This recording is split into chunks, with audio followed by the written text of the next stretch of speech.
does my voice sound so squeaky? You all can hear me, right? Is my audio okay?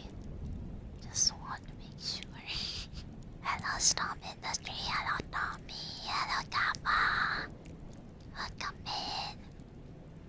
I'm like 30 minutes earlier than the usual time, I think. I'm earlier than what I had expected.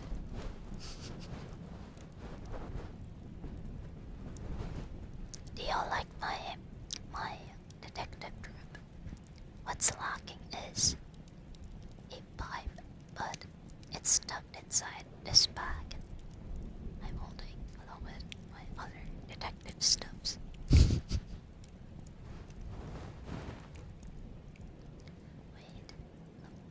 feels like I'm lagging. Am I lagging? Am I laggy? Oh boy.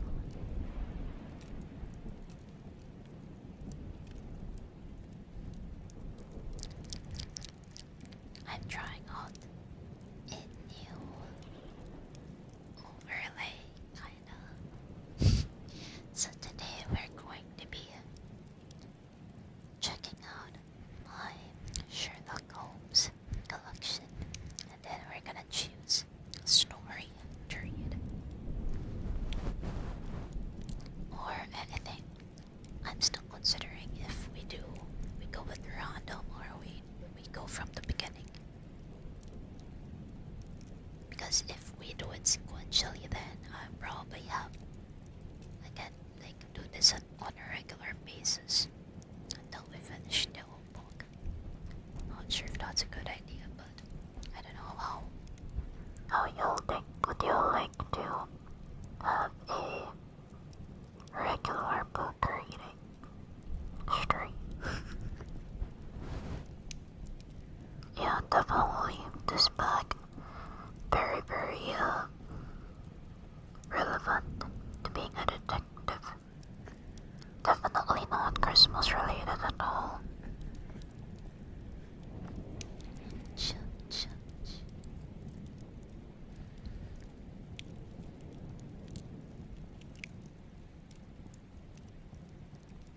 I wonder if my new overlay is making my model laggy.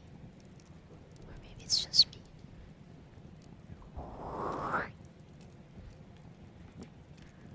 A study in Scarlet.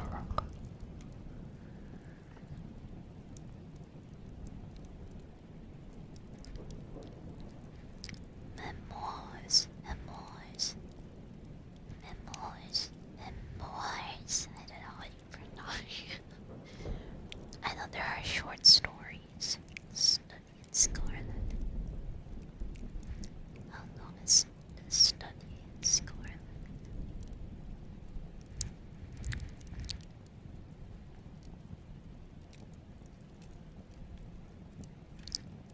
Oh, it's over 6. It's around 50. Maybe I should start with another short story.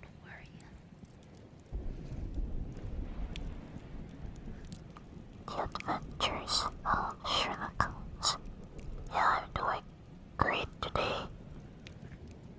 Wait, I haven't been checking my model. Let me know if I'm lagging.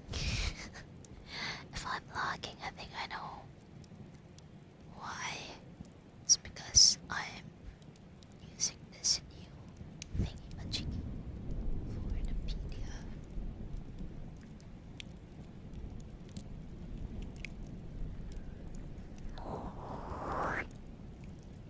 Oh yeah, wait, let me check something. Oh, it's doing as it should.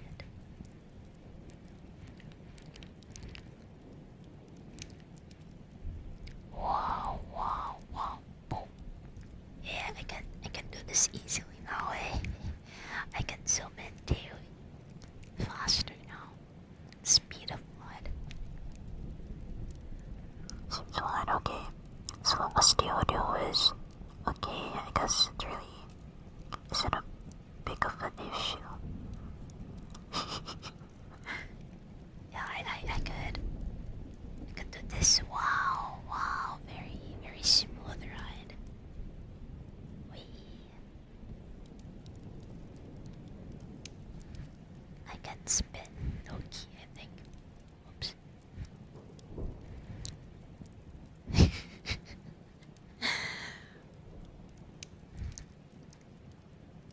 If only I knew this earlier, I could have done this during our 24th stream.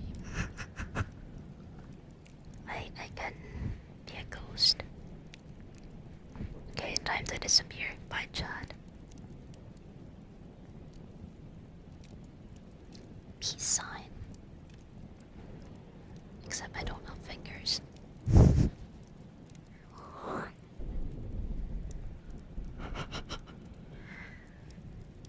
Oh yeah, I was supposed to schedule a stream where I just do some silly stuffs. I could do that next week then.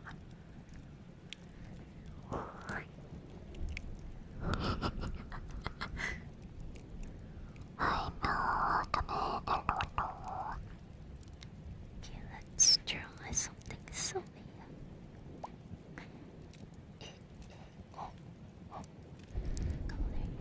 Let's see what other things we can do.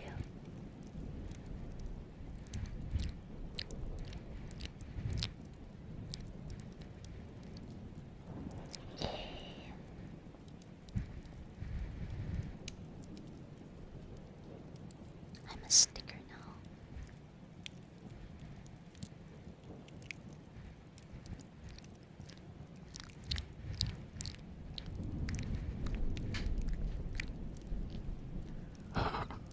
I could do that, Loki. I haven't fully tested all of the effects of my new updated shoes, so we could probably do a separate stream on that along with the other fun visual effects. Hey, Macho, welcome in. Welcome. I hope you on our PC. Welcome in. Glad to see you. Today, we will be reading The Adventures of Sherlock Holmes.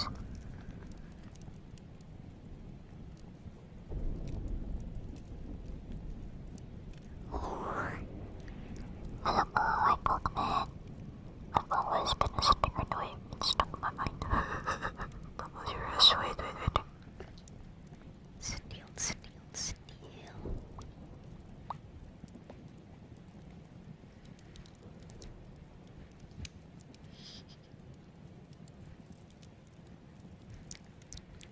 What's the command again? Red shot.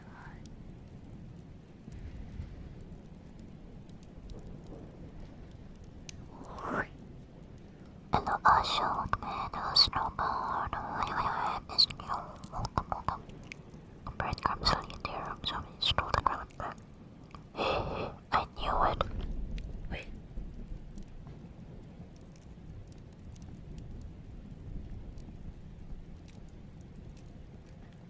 Okay, today is a first of a series of streams, I'd say. But since this is the first, it's gonna be scuff. I don't know if this is gonna work, but I'm using shoes to read my PDF. That way I could put it on the screen.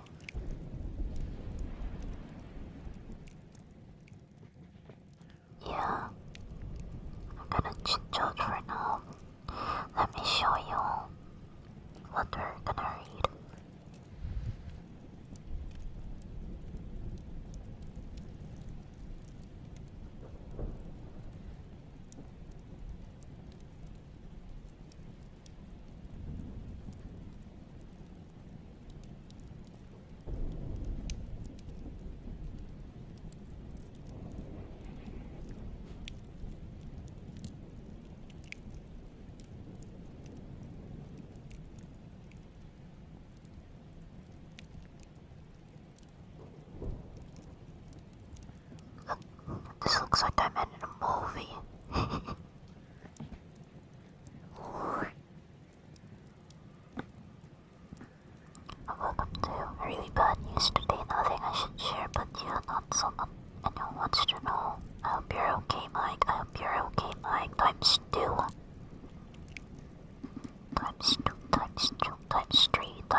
did stream a little too early today than what I expected, so I'll just chill until for another 10 minutes and then I'll go on with reading.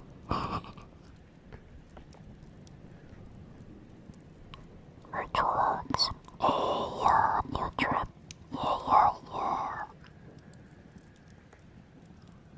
My detective pipe is in my bag. In this pouch. In this bag over here. I'm holding along with my other detective stuffs. My magnifying glass is also in there somewhere.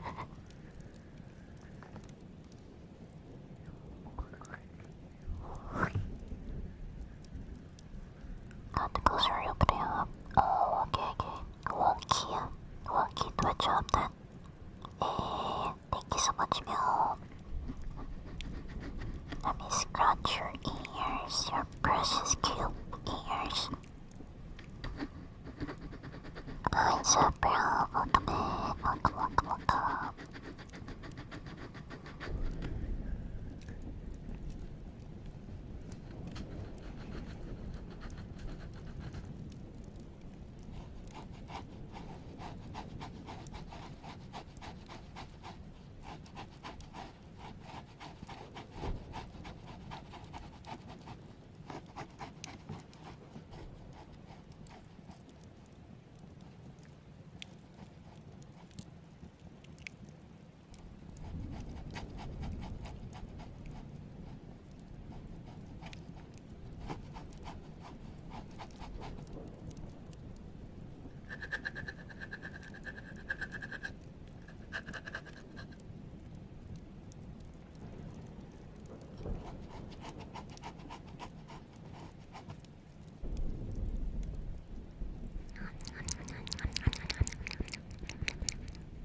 Hi, Mira. Welcome in.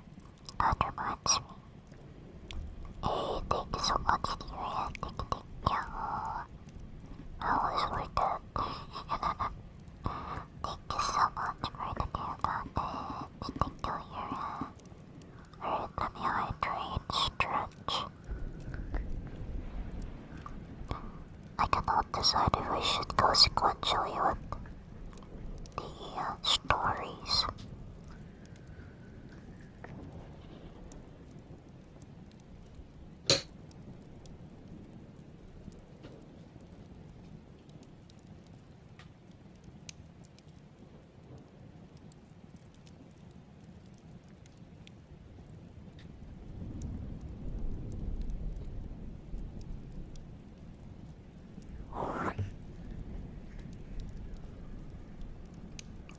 Because you'll do are very likely to be featured in videos and have awareness or technical copyright.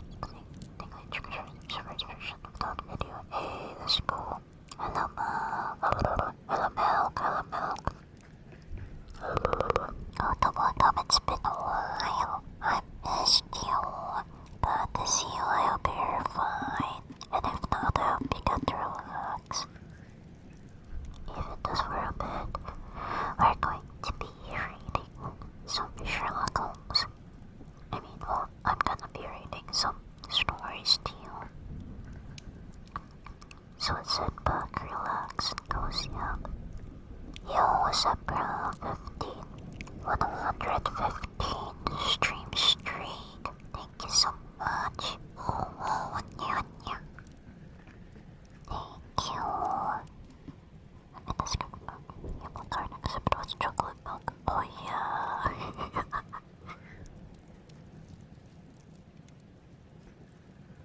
I think that was back in December. Hello, Ground Pounder. Welcome in. Yes, I am Zephyrock Holmes, and I'm going to be reading some mysteries to you. The mysteries that my senpai has solved. 115 by Elena Sigmund.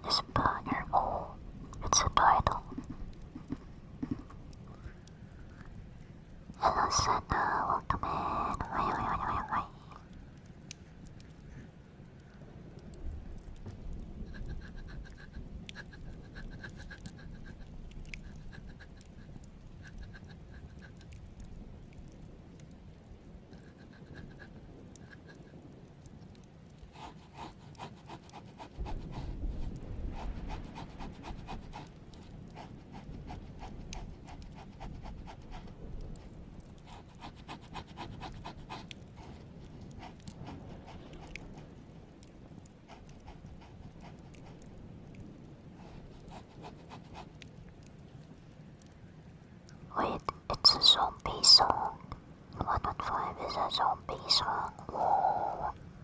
Everything dies. Look to the skies to see the end of creation again. See with your eyes, fire me of light. Yo, bring me 115. Mine's zombie vibes.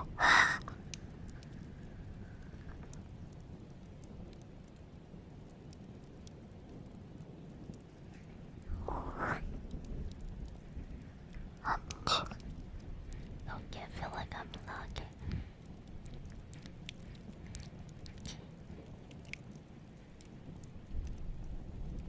What should we read today?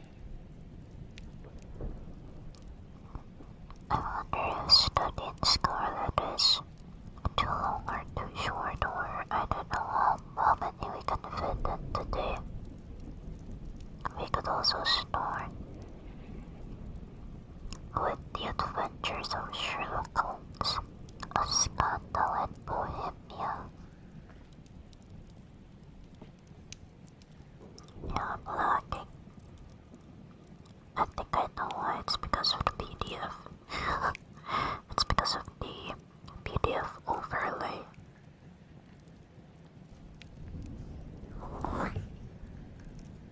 Yeah, I was thinking of the adventures too. Okay, we'll do this sequentially then. We'll be reading A Scandal in Bohemia.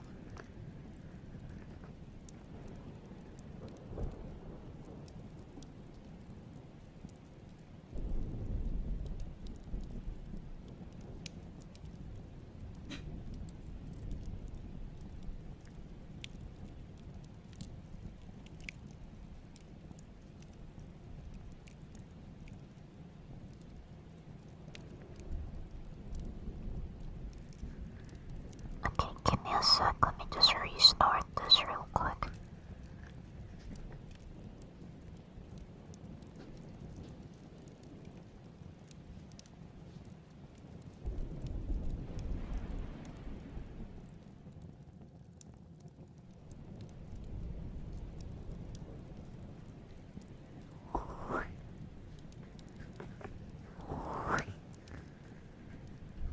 I think choose this the one lagging. I'm not really lagging it. At the back, it's the overlay. And I saw it on the stream with that night. I sure busy getting all the what. Oh, that's fun to know. I'll definitely do multi-streaming. You know, speaking of multi-streaming, since I'm uploading my old VODs to my VODs channel, I don't know if I should wait until all of them are uploaded and once everything is up to speed with the current streams, and then that's the time I'll multi-stream. But then I could also start multi-stream anytime on my main channel. We'll see. It seems to have no effect on the CPU or GPU over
inside filters. Alright, I'm gonna try that.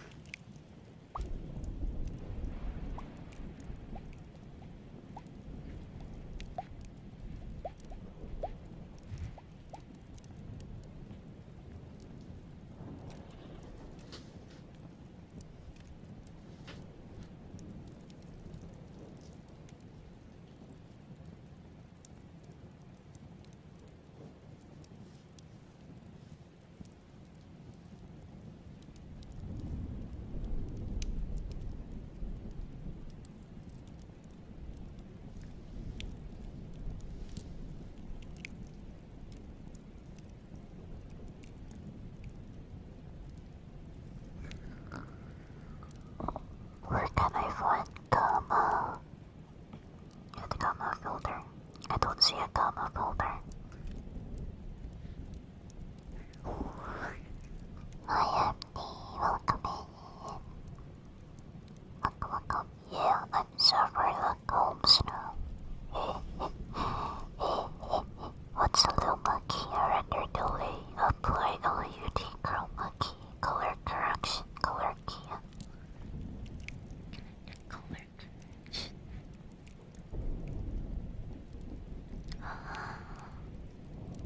Can color this. Like this.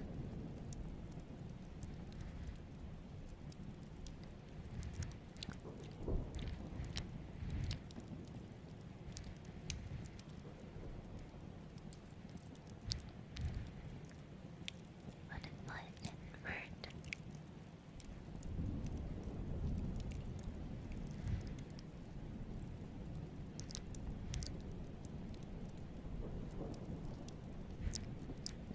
Select. Oh, never mind. Revert.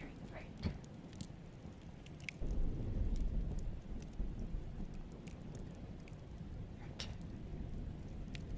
Gamma is lowest, very lowest contrast.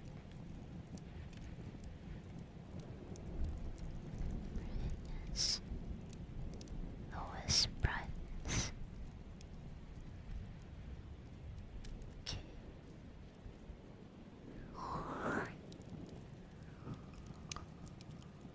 W Logitech. Really? Is it a Surrey phone or something? I've been this lucky with their new product. Oh. The real Canadian cowboy. Welcome in. Welcome to chat. We're gonna be reading Sherlock Holmes today. Hello, Chubby Boy. Thank you so much for the follow. Welcome in.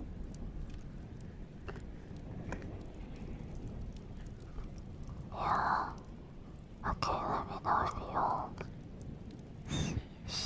Wait, what's you should? What's that?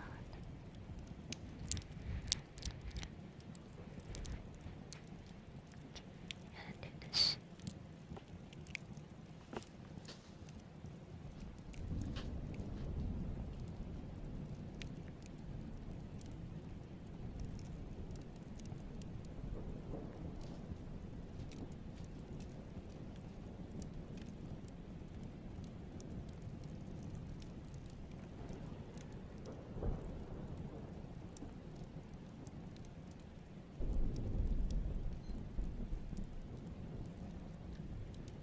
Yes, you'll see this.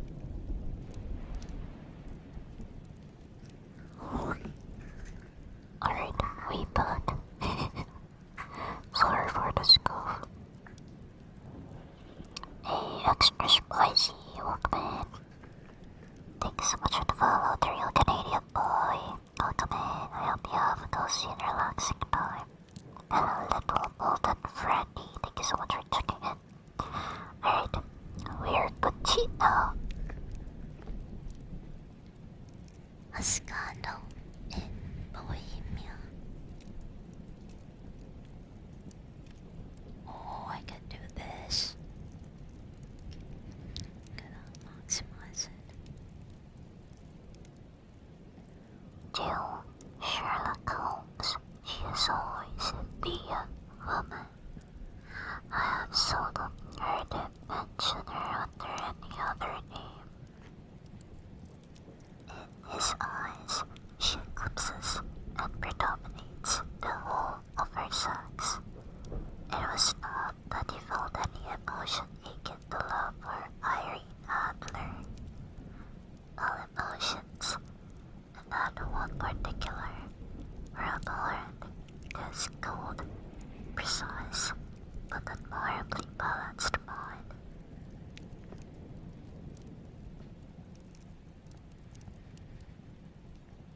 My audio is okay, right? Just want to make sure before I read further. VSC, what's VSC? Hello, Fadster. Welcome in. Aiken, what? Oh, it's good. Gotcha. Oh yeah, okay, I remember now. I get this soft-spoken too. He was, I take it, the most perfect reasoning and observing machine that the world has seen. But as a lover, he would have placed himself in a false position. He never spoke of the softer passions, save with a gift and a sneer. They were admirable things for the observer, excellent for drawing the veil from men's wait,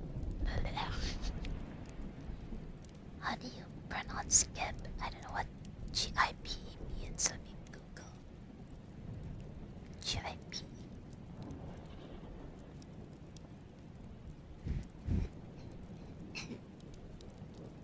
An insulting or mocking remark, a taunt, okay.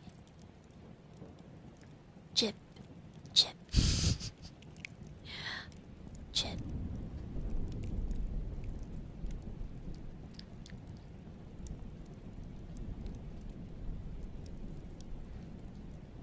Akin, Akin, Akin, Akin, Akin.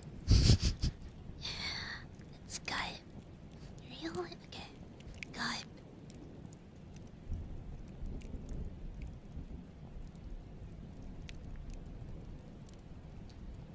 They were admirable things for the observer, excellent for drawing the veil from men's motives and actions. But for the trained reasoner to admit such intrusions into his own delicate and finally adjusted temperament was to introduce a distracting factor which might throw a doubt upon all his mental results. Grit in a sensitive instrument, or a crack in one of his own high-power lenses would not be more disturbing than a strong emotion in a nature such as his.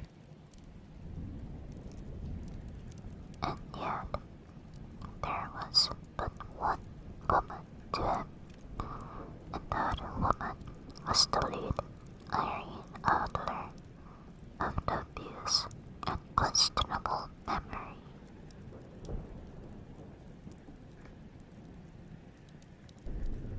I had seen little of Holmes lately. My marriage had drifted us away from each other. My own complete happiness and help-centered interests which rise around the man who first finds himself master of his own establishment. Were sufficient to absorb all my attention. While Holmes, who loathed every form of society with his whole bohemian soul,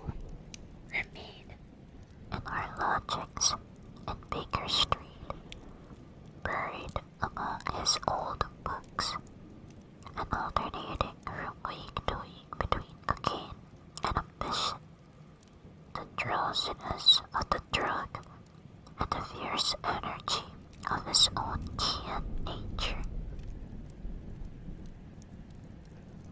He was still, as ever, deeply attracted by the study of crime and occupied his immense faculties and extraordinary powers of observation in following out those clues and clearing up those mysteries which had been abandoned as hopeless by the official police.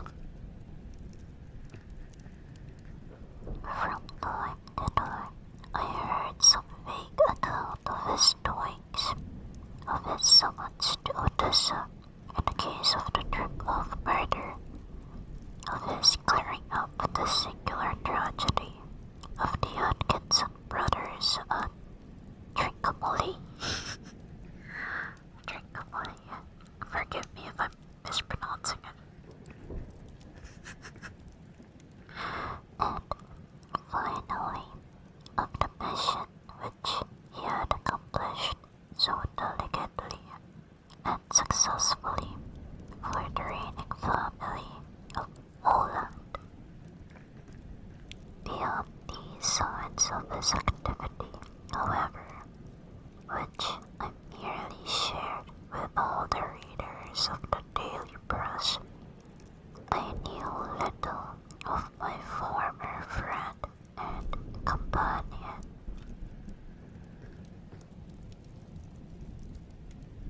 And after my eyes woke up, one night, it was on the 20th of March, 1888, I was returning from a journey to a patient. For I had now returned to civil practice.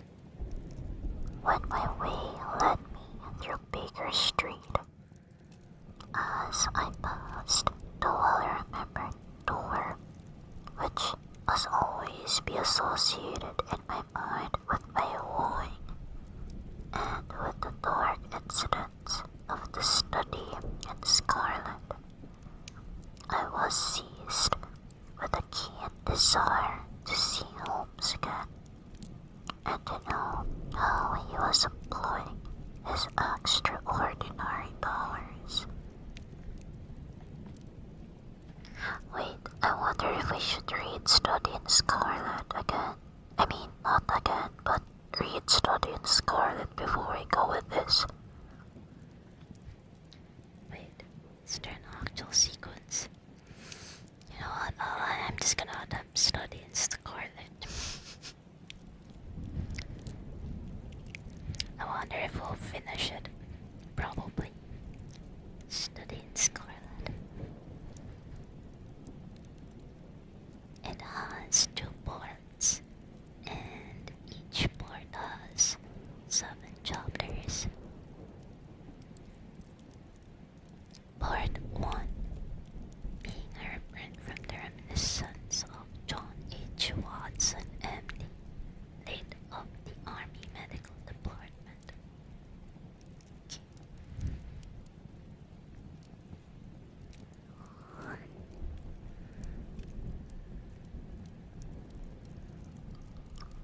You can't see what we're reading here, okay?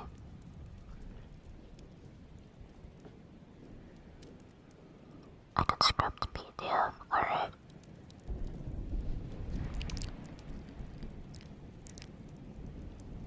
Boom. Gone.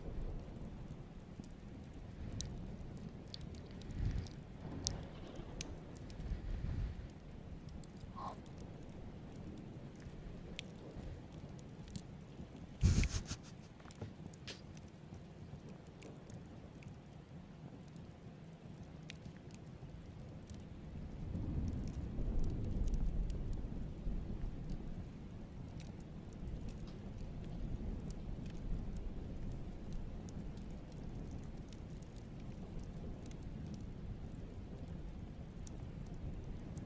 Okay.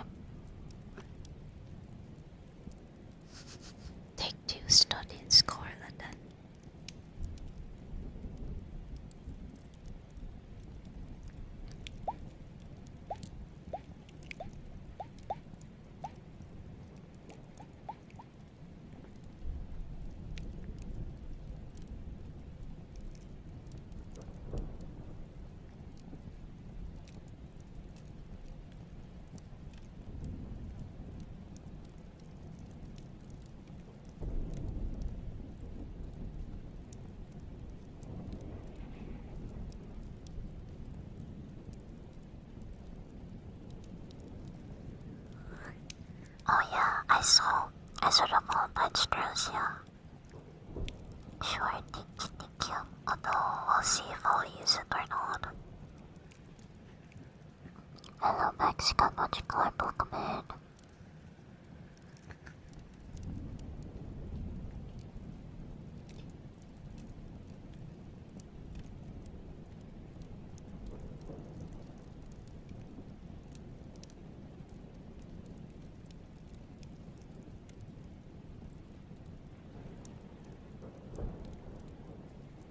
I wonder why making white as the chroma key just removes all of the text altogether. But if the background is black and the text is white, if I do chroma key with black, does it still capture the white text? Like, let's say this one, if I do chroma key and white is the filter, it just removes everything.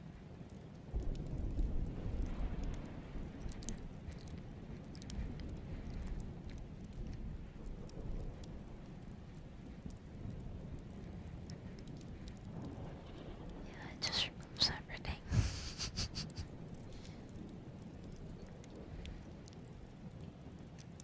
It doesn't remove everything.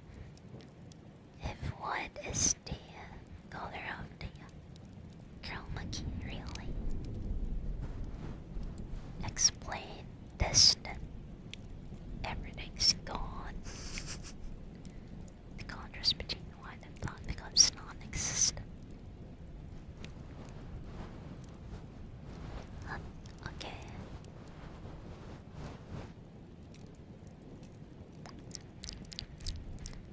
Anyway, I'll just read to you like this. In the year 1878, I took my degree of Doctor of Medicine of the University of London and proceeded to Nutley to go through the course prescribed for surgeons in the army. Having completed my studies there, I was duly attached to the 5th Northumberland Fusiliers as assistant surgeon. The regiment was stationed in India at that time, and before I could join it, the Second Afghan War had broken out. On landing at Bombay, I don't know, I learned on my course. Is it corp? I learned on my corp had advanced through the passes and was already deep in the enemy's country. Corpse, yeah, corpse. Really? Is it pronounced as corpse? I swear it. I thought otherwise, so well, probably a different one.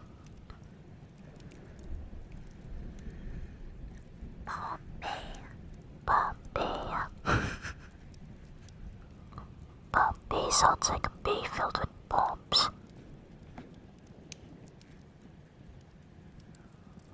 Colors or corpse wasn't corpse. CORPS.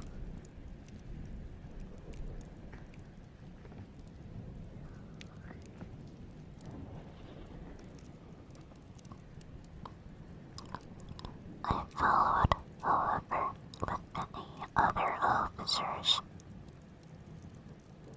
who were in the same situation as myself and succeeded in reaching Kandahar in safety, where I found my regiment and at once entered upon my new duties.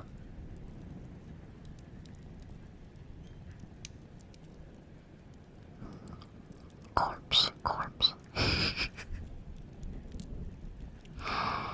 The campaign brought honors and promotion to many, but for me it had nothing but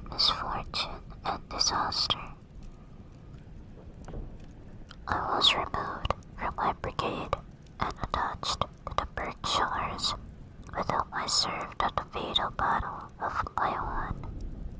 There, I was struck on the shoulder by a chiseled bullet, which shattered the bone and grazed the subclavian artery. I should have fallen into the hands of the murderous Gazis had it not been for the devotion and courage shown by Murray, my orderly, who threw me across a pack horse and succeeded in bringing me safely to the British lines.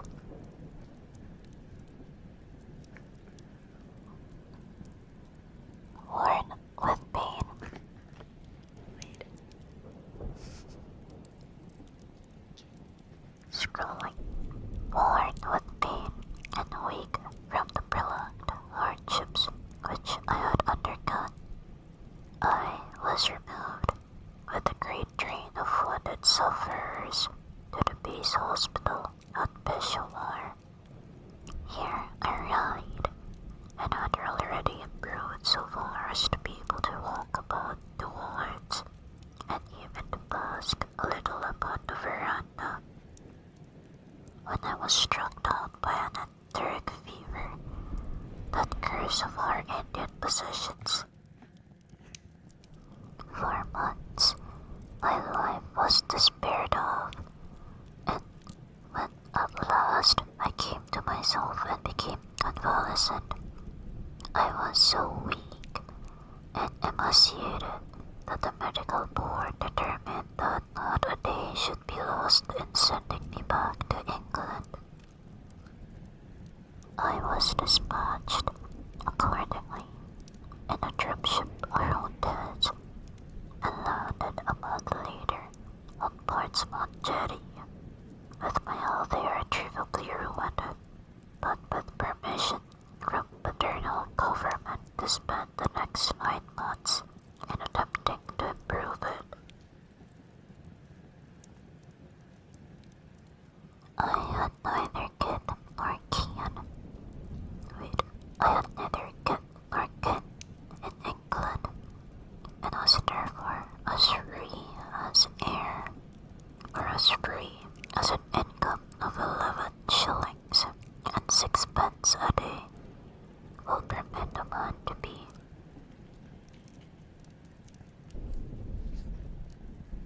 Under such circumstances, I naturally gravitated to London, that great cesspool into which all the loungers and idlers of the empire Are irresistibly drained. There I stayed for some time at a private hotel in the Strand, leading a comfortless, meaningless existence, and spending such money as I had considerably more freely than I owned. So alarming did the state of my finances become that I soon realized that I must either leave the metropolis and rusticate somewhere in the country, or that I must make a complete alteration in my style of living. Choosing the latter alternative, I began by making up my mind to leave the hotel and to take up my quarters in some less pretentious and less expensive domicile. On the very day that I had come to this conclusion, I was standing at the Criterion bar when someone tapped me on the shoulder, and turning around, I recognized young Stamford, who had been a dresser under me at Bart's. The sight of a friendly face in the great wilderness of London is a pleasant thing indeed to a lonely man. In old days, Stamford had never been a particular crony of mine, but now I hailed him with enthusiasm, and he, in his turn, appeared delighted to see me. In the exuberance of my joy, I asked him to lunch with me at the Holborn, and we started off together in a hansom.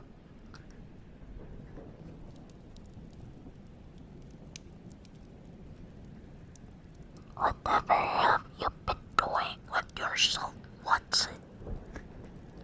He asked in an undisguised wonder as we rattled through the crowded London streets. You are as thin as a lot and as brown as a nut. I gave him a short sketch of my adventures and had hardly concluded it by the time that we reached our destination. Poor devil, he said commiseratingly after he had listened to my misfortunes. What are you up to now? Looking for lodgings, I answered, trying to solve the problem as to whether it is possible to get comfortable rooms at a reasonable price. That is a strange thing, remarked my companion. You are the second man today that has used that expression to me. And who was the first? I asked. A fellow who is working at the chemical laboratory at the hospital. He was bemoaning himself this morning because he could not get someone to go house with him in some nice rooms, which he had found, and which were too much for his purse. By Jove! I cried. If you really want someone to share the rooms and the expense, I am the very man for it. I should prefer having a partner to being alone. Young Stalford looked rather strangely over his wine glass. You don't know. Hey, hello, welcome in. Hi, thank you so much, Miriam, for the raid. Welcome. How are you? How was your stream? Hello, welcome in, yo. Hi, Hobo. Hello. Hey. Join us and follow Miriam. Let's go. Thank you. What up, Miriam? Don't forget to order it after your stream. Thank you so much for the follow, Pinky Boy Girl. I'm reading to you some Sherlock Holmes.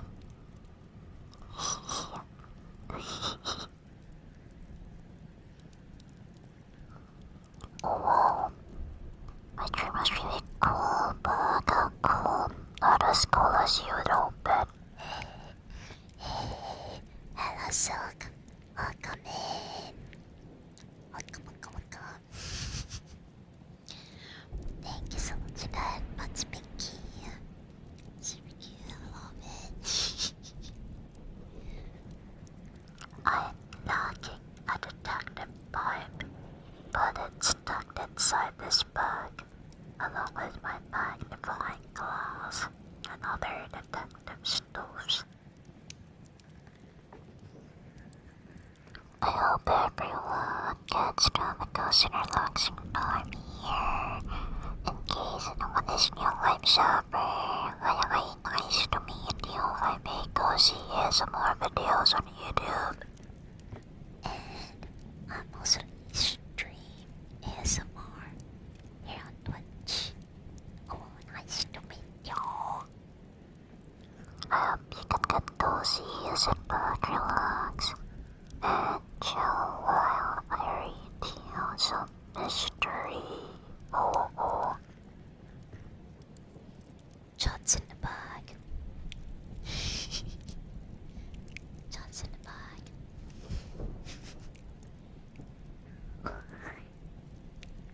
Alrighty, thank you so much again for the raid, Maria. And hey, let's go. I hope you enjoy your lunch. Please take care, okay? I wish you a nice rest of your day.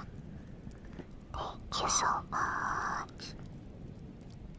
A nice rest of your day. Oh, wow. 6k more points for next stampede. Let's go, company. Exo.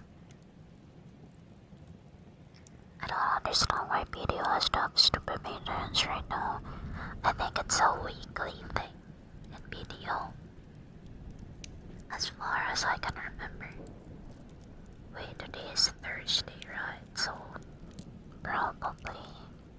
From what I recall, it used to be every Wednesday.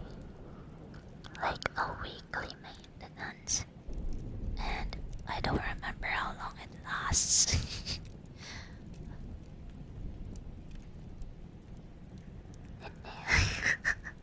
Oi. Oh, 5 hours. Gotcha. The maintenance is usually during daytime, but since it's in a... Wait, never mind, I don't remember. Probably it's different per region.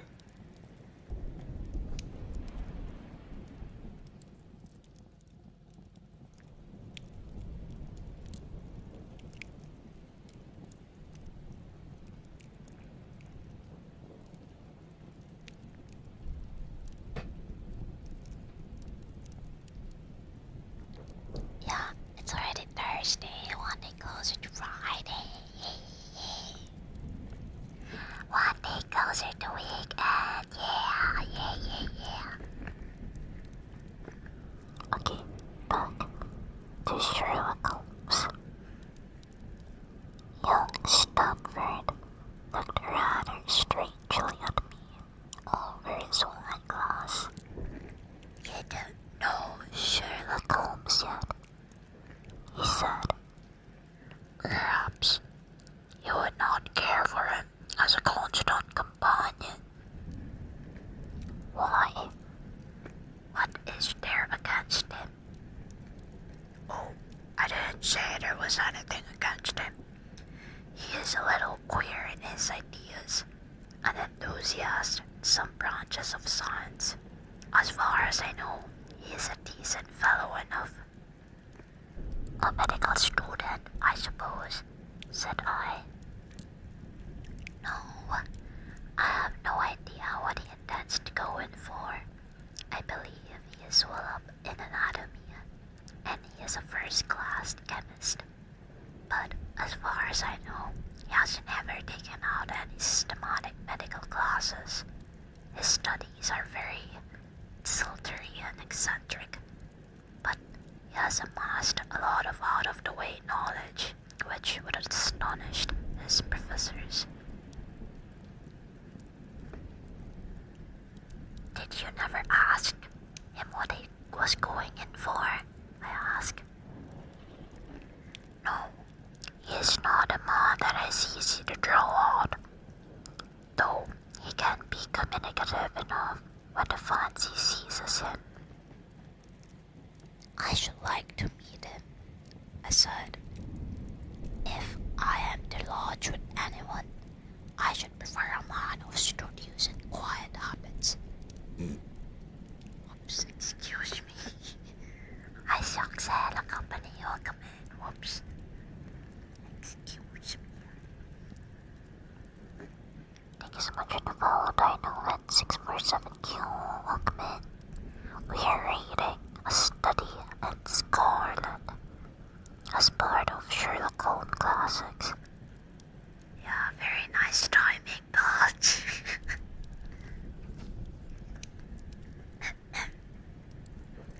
I should like to meet him. I said, If I am to lodge with anyone, I should prefer a man of studious and quiet habits. I'm not strong enough yet to stand much noise or excitement. I had enough of both in Afghanistan to last me for the remainder of my natural existence. How should I this friend of yours?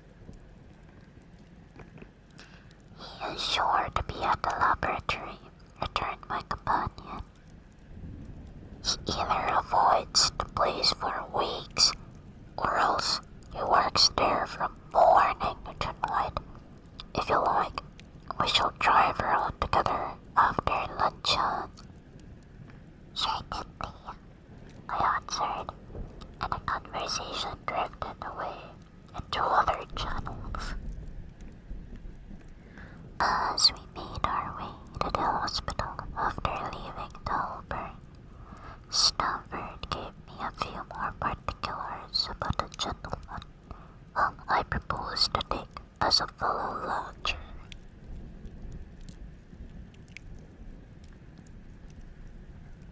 You mustn't blame me if you don't get on with him, he said.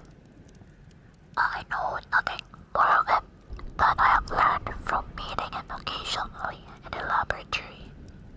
You proposed this arrangement, so you must not hold me responsible. If we don't get on it, it will be easy to part company, I answered. It seems to me, Stanford, I added, looking hard at my companion,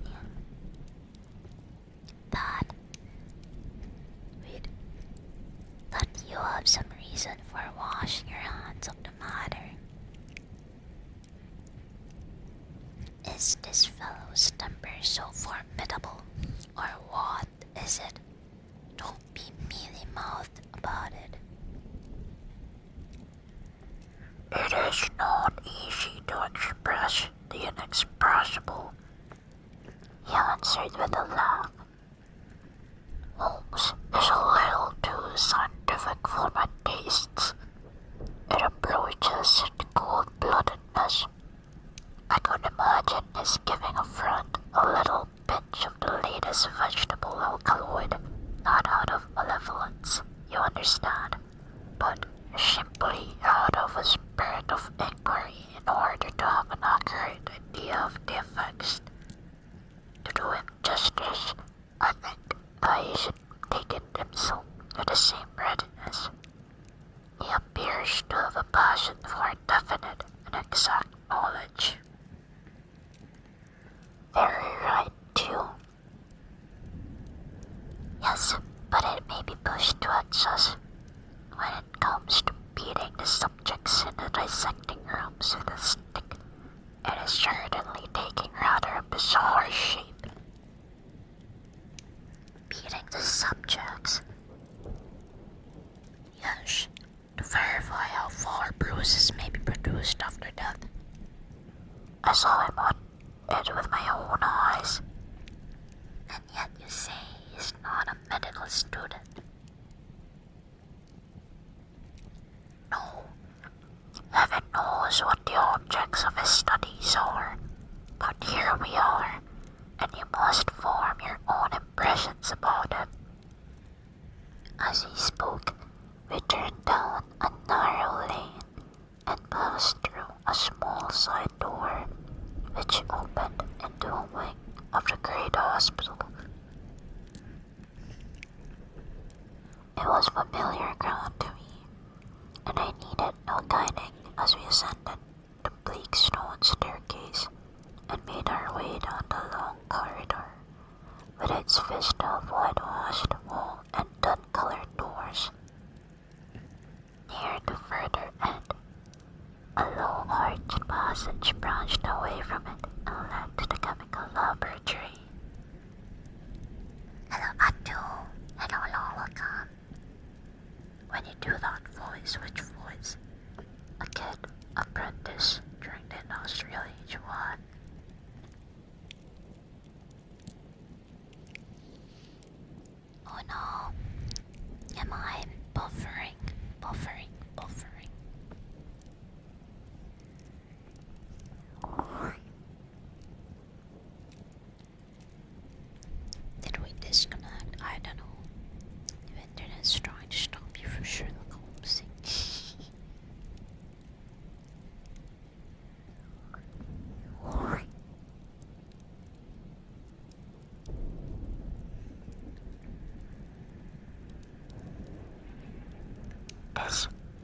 was a lofty chamber, lined and littered with countless bottles.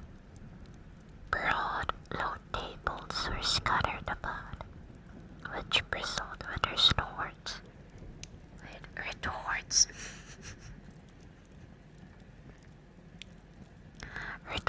retorts.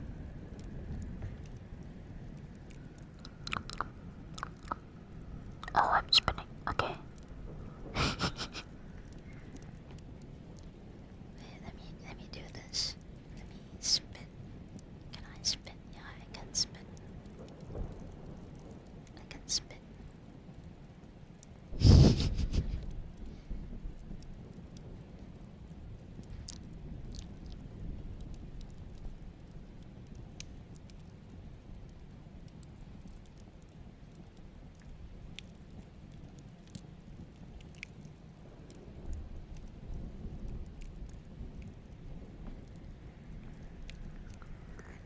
Broad, low tables were scattered about, which bristled with retorts, test tubes, and little bunsen dumps with their blue flickering flames.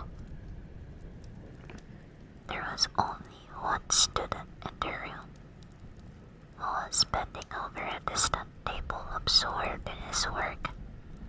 At the sound of our footsteps, he glanced around and sprang to his feet with a cry of pleasure. I have found it! I have found it!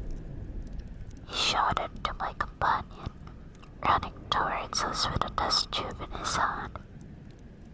I have found a reagent which is precipitated by hemoglobin and by nothing else. Had he discovered a gold mine, greater delight could not have shone upon his features. Dr. Watson, Mr. Sherlock Holmes, said Stamford, introducing us. How are you? He said cordially, gripping my hand with a strength for which I should hardly have given him credit. You have been in Afghanistan, I perceive.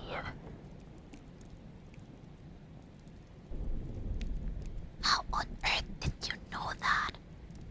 I asked in astonishment. Never mind, he chuckling to himself.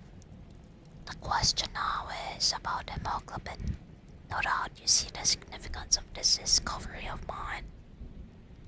It is interesting. Chemically, no doubt, I answered.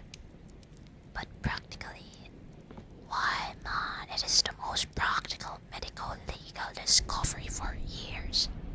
Don't you see that it gives us an infallible test for blood stains? Come over here now. He seized me by the coat sleeve in his eagerness and drew me over to the table on which he had been working. I silently, 45 seconds just for buffering. Interesting.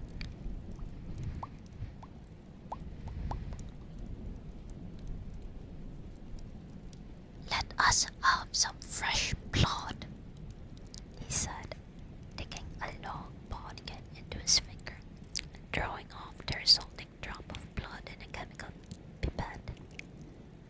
Pipette.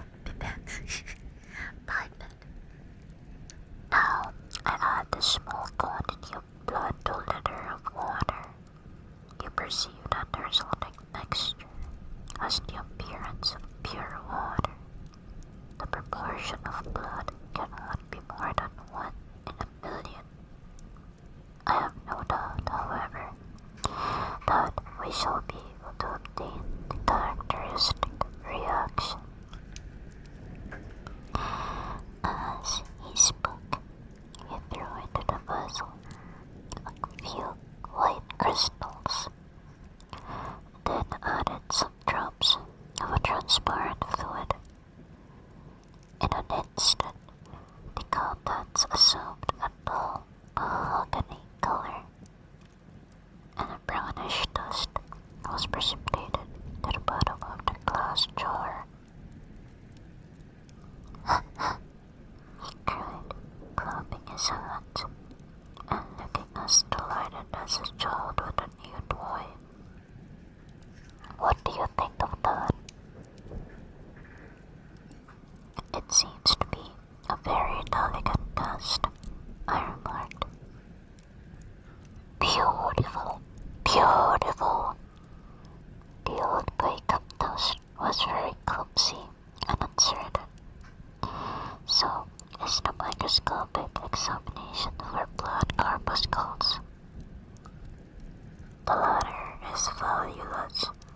the stains are a few hours old. Now, this appears to act as well whether the blood is old or new. Had this test been invented, there are hundreds of men now walking the earth who would long ago have paid the penalty of their crimes. Indeed, I murmured.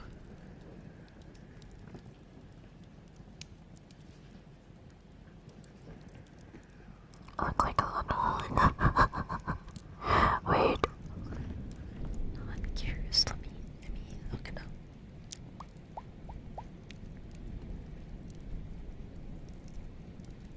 Holy gun. Holy gun. Holy gun. Holy gun. Holy gun.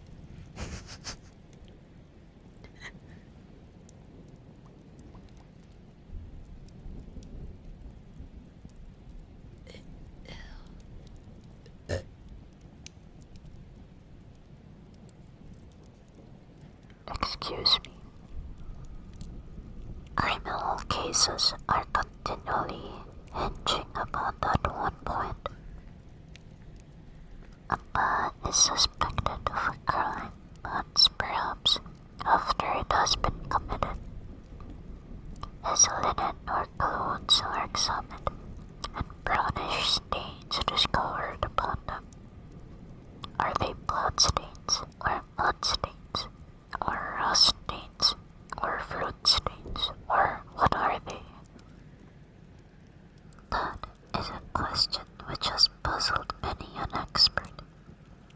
And why? Because there was no reliable test. Now we have the Sherlock Holmes test, and there will no longer be any difficulty.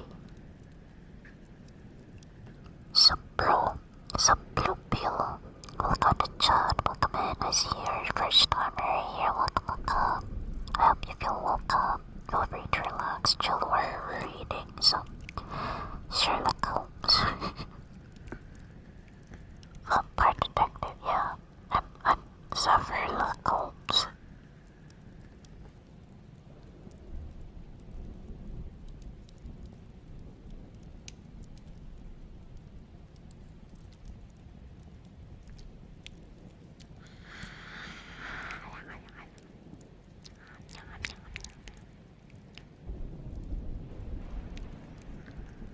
Speaking of uncontrollable burps, I also play watches about it apparently certain people mostly in Southeast Asia don't have the muscle to stop from burping. I didn't know that. What?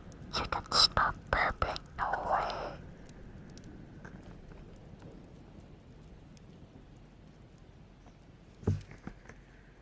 Thank you so much for the follow, Red Brick.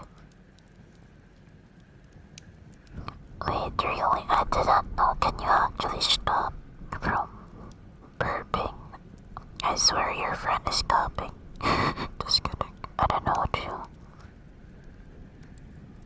I just know some people's earwax are liquid waxy. Hello, Gary. Welcome in. Hi. Welcome. We're reading some Sherlock Holmes. Thank you so much for the Valorant break. Welcome in. Let me hydrate real quick.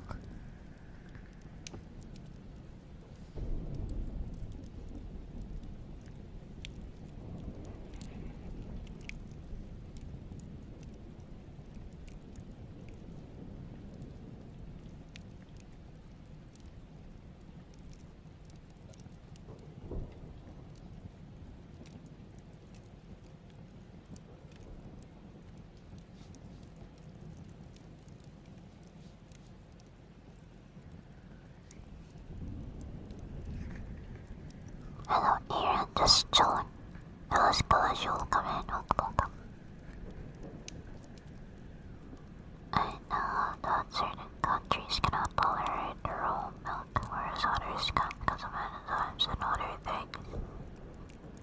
But if if it's just enzymes, then all you need to do is to intake those particular enzymes, right? His eyes fairly glittered as he spoke, and he put his hand over his heart and bowed as if to some applauding crowd conjured up by his imagination.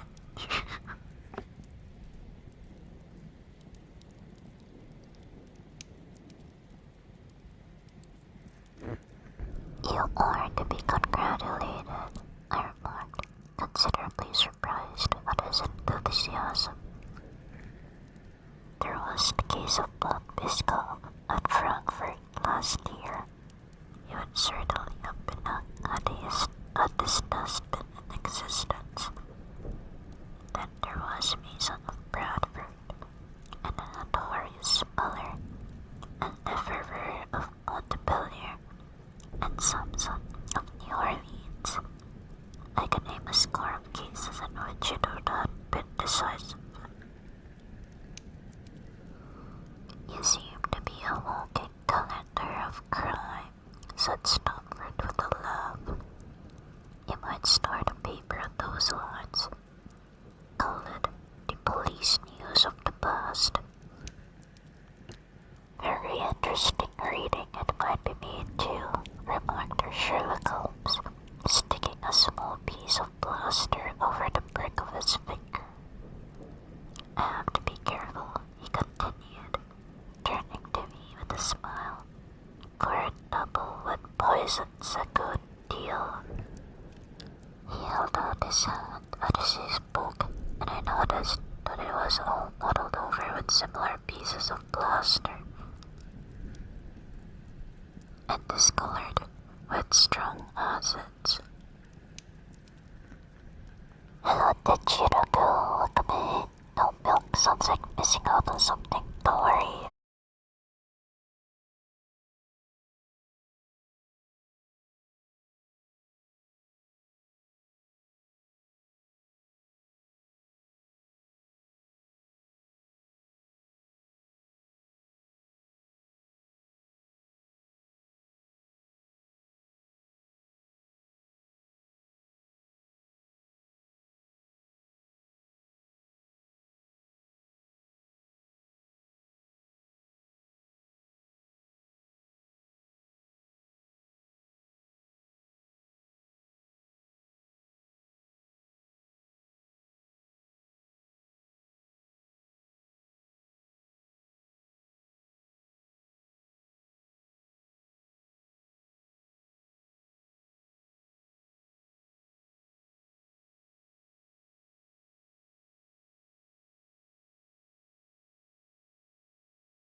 message added 10 minutes to the timer.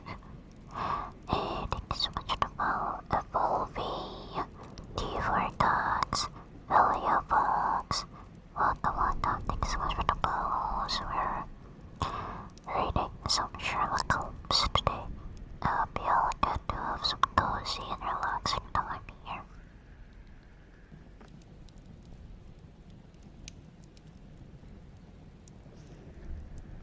Put the pillow in the bed.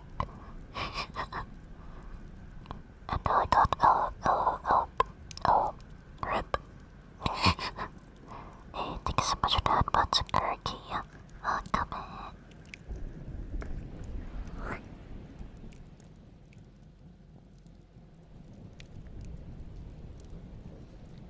Gosh, now where was I?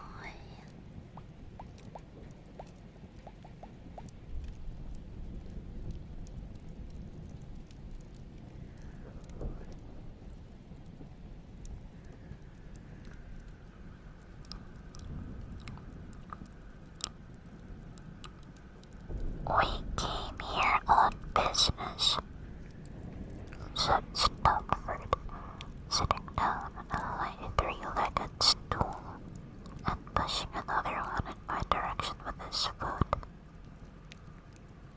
My friend here wants to take diggings, and as you were complaining that you could get no one to go halves with you, I thought that I had better bring you together.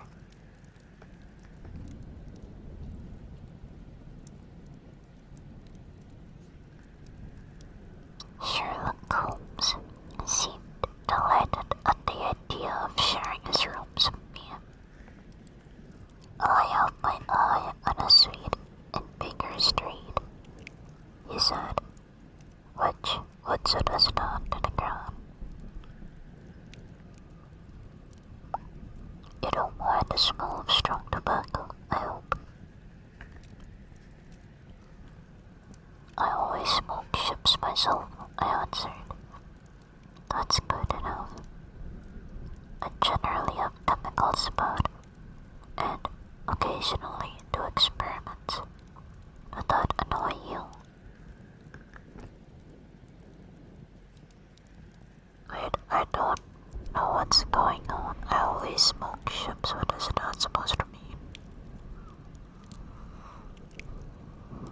Let me see.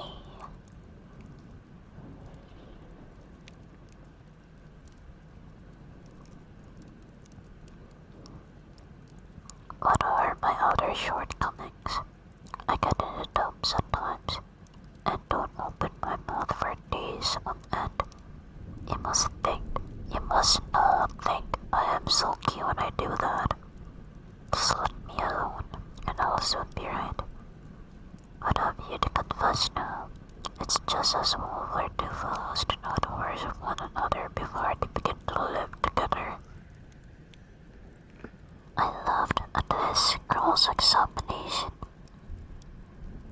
I keep a pulp, I said, and I object to rules because my nerves are shaken, and I get about all sorts of ungodly hours, and I am extremely lazy.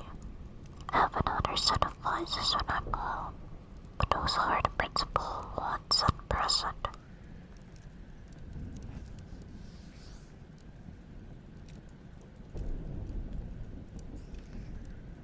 Do you include violin playing in your category of rules?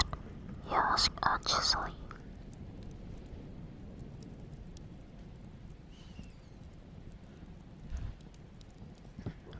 It depends on the player, I answered. A well-played violin is a treat for the gods. A badly played one. Alright, that's alright, he cried with a merry laugh. I think we may consider the thing as settled. That is, if the rooms are agreeable to you. When shall we see them? Call for me here at noon tomorrow, and we'll go together and settle everything, he answered. Alright, noon exactly, said I, shaking his hand. We left him working among his chemicals, and we walked together towards my hotel.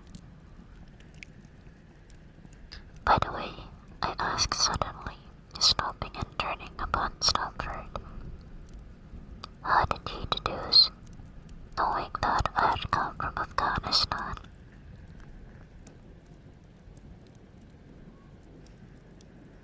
My companion smiled an enigmatical smile. That's just his little peculiarity, he said. I got many people have wanted to know how I find things out. Oh, a mystery, is it? I cried, rubbing my hands. This is very piquant. I am much obliged to you for bringing us together. The proper study of mankind is man, you know. You must study him then, Zephyr said, as he bade me goodbye. You'll find him a naughty problem, though. I'll wager he learns more about you than you about him. Goodbye. Goodbye, I answered, and strolled on to my hotel, considerably interested in my new acquaintance.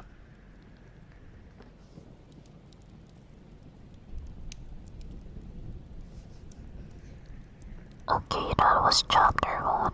If I knew that chapter 1 is almost over, I could have BRB after chapter 1. Oh.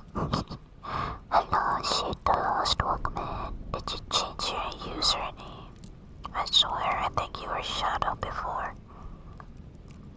A lost Shadow, perhaps. Hello, Joy Boy. Welcome in. Yes, new job towards me until I started speaking to God and he started speaking really a bit much more friendly languages are key to most people's hearts. Yeah, probably.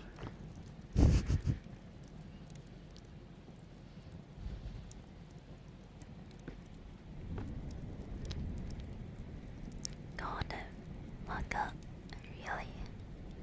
I didn't know that was a slang now.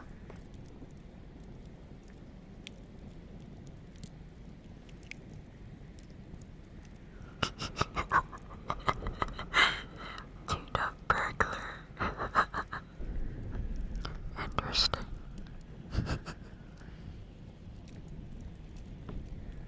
Hi, Jedi X Master X Jojo with Jedi X Master X Jojo. Hello, welcome in. Thank you so much for the follow. It's not me. Oh, really? Okay.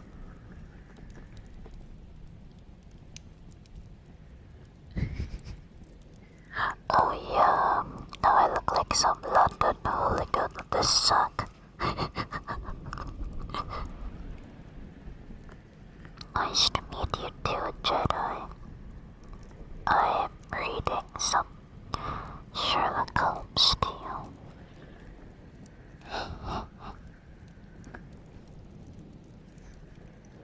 We are reading A Study in Scarlet. And now we're moving on to chapter 2. Chat is in the back, by the way. Along with my pipe and magnifying glass.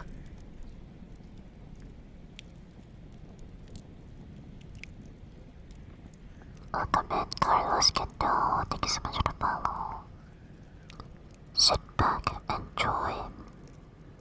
And wait, sit back, relax, and so scuffed at the cooler. Sit back, relax, and enjoy the Zepherlock Holmes audiobook. Wow. Or I think a whisper book. We met next day as he had arranged and inspected the rooms at number 221B Baker Street, of which he had spoken at our meeting. They consisted of a couple of comfortable bedrooms and a single large airy sitting room, cheerfully furnished and illuminated by two broad windows. So desirable in every way were the apartments, and so moderate did the term seem when we divided between us, that the bargain was concluded upon the spot, and we at once entered into possession.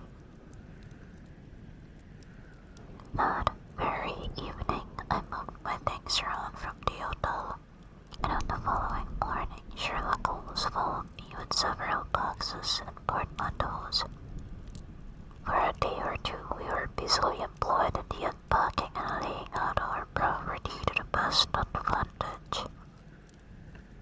But then, we gradually began to settle down and to accommodate ourselves to our new surroundings.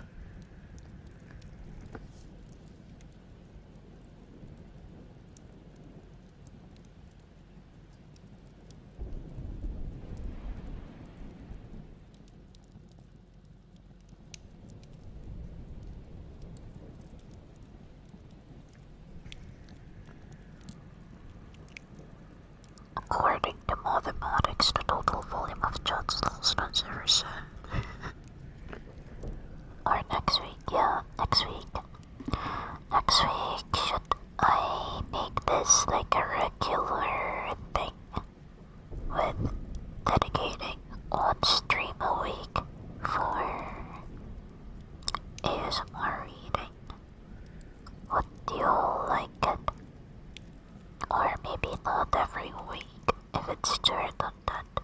I could also do it every other week, or every month, or bi-weekly, or bi-monthly, I don't know.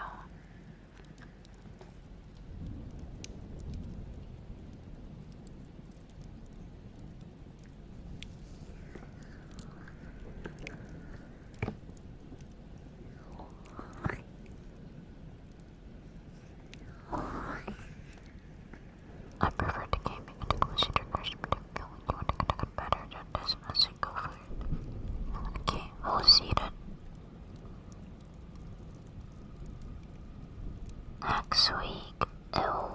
Next week we will probably have one stream for live roleplays. I'll be doing a Gremlina roleplay. Final installment, question mark, I don't know. And then we'll also be having a stream where I just play around with things and visual effects.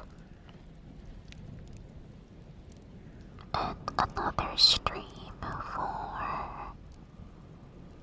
either ASMR reading or just cozy triggers or both. And I'm not sure if we will do another coding stream. By the way, I'll be streaming this Saturday too. And we will be doing some silly stuff on stream. I'll be trying something new. Question mark.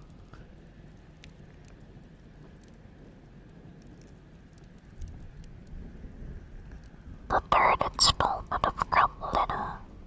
Finally. Third out of question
He was quiet in his ways, and his habits were regular. It was rare for him to be up after 10 at night, and he had invariably breakfasted and gone out before I rose in the morning. Sometimes he spent his day at the chemical laboratory, sometimes in the dissecting rooms, and occasionally in long walks, which appeared to take him into the lowest portions. Scrolling, scrolling, scrolling, scrolling, scrolling. Lower portions of the city. Nothing could exceed his energy when the working fit was upon him. But now and again, a reaction would seize him, and for days on end, he would lie upon the sofa in the sitting room, hardly uttering a word or moving a muscle from morning to night.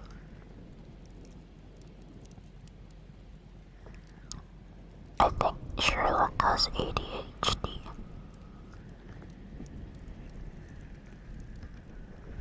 On these occasions, I have noticed such a dreamy, vacant expression in his eyes that I might have suspected him of being addicted to the use of some narcotic, had not the temperance and cleanliness of his whole life forbidden such a notion.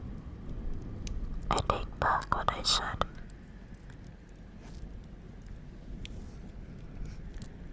Thank you so much for the follow, Zazzler. Welcome in. Welcome.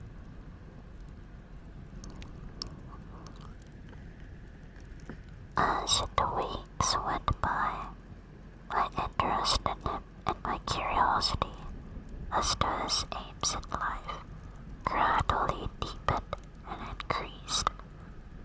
His very person and appearance were such as to strike the attention of the most casual observer. In height, he was rather over 6 feet, and so excessively lean that he seemed to be considerably taller. His eyes were sharp and piercing, save during those intervals of torpor to which I have alluded, and his thin, hawk-like nose gave his whole expression an air of alertness and decision. His chin, too, had prominence and squareness which marked a man of determination. His hands were invariably bloated with ink and stained with chemicals, yet he was possessed of extraordinary delicacy of touch, as I frequently had occasion to observe when I watched him.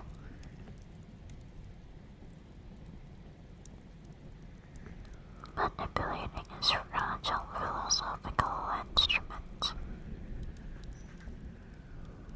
The reader may set me down as helpless busybody when I confess how much this man stimulated my curiosity, and how often I endeavored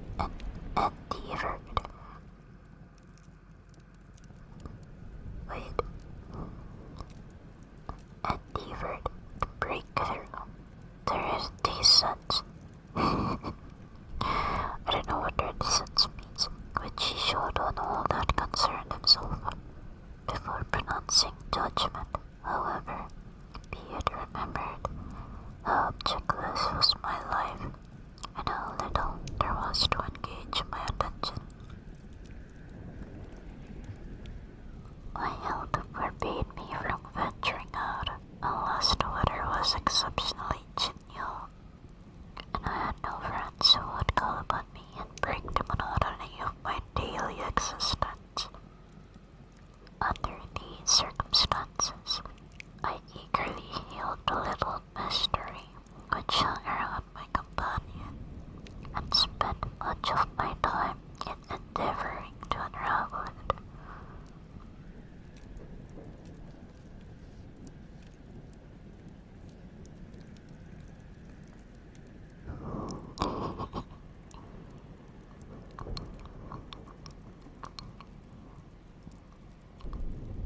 was not studying medicine.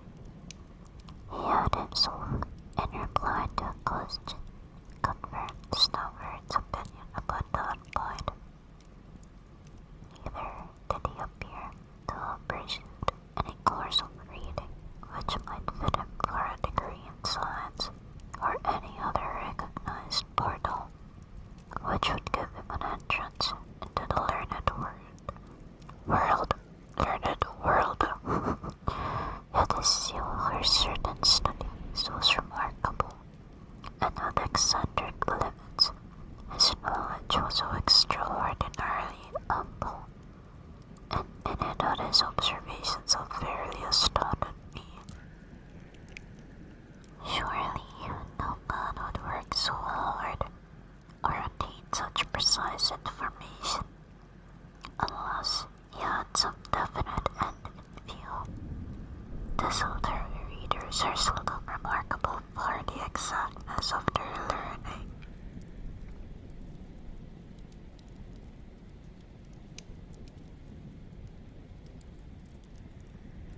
No man burdens his mind with small matters unless he has some very good reason for doing so. His ignorance was remarkable as his knowledge of contemporary literature, philosophy, and politics. He appeared to know next to nothing.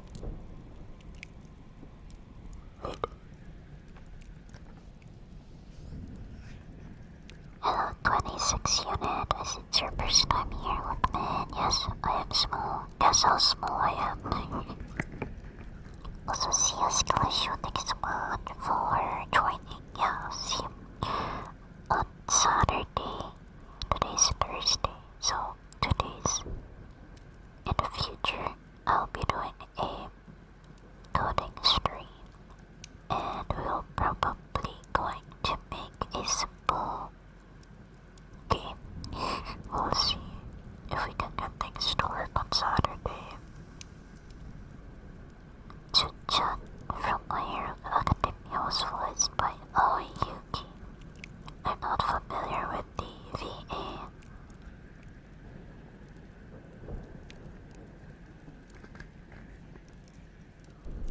His ignorance was as remarkable as his knowledge of contemporary literature, philosophy, and politics. He appeared to know next to nothing. Upon my quoting Thomas Carlyle, he inquired in the naivest way who he might be and what he had done. My surprise reached a climax, however, when I found incidentally that he was ignorant of the Copernican theory and the composition of the solar system, that any civilized human being in this 19th century should not be aware that the Earth traveled around the Sun appeared to be, to me, such an extraordinary fact that I could hardly realize it.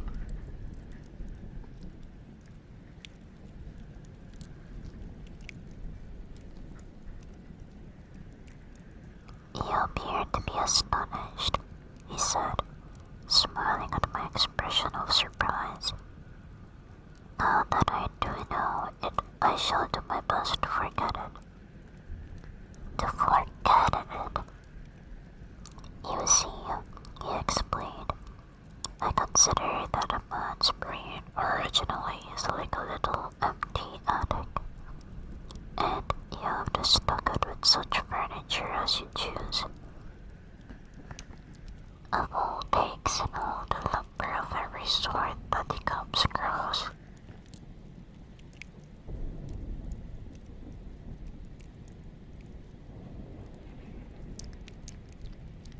So that the knowledge which might be useful to him gets crowded out. Or advice is jumbled up with a lot of other things so that he has a difficulty in laying his hands upon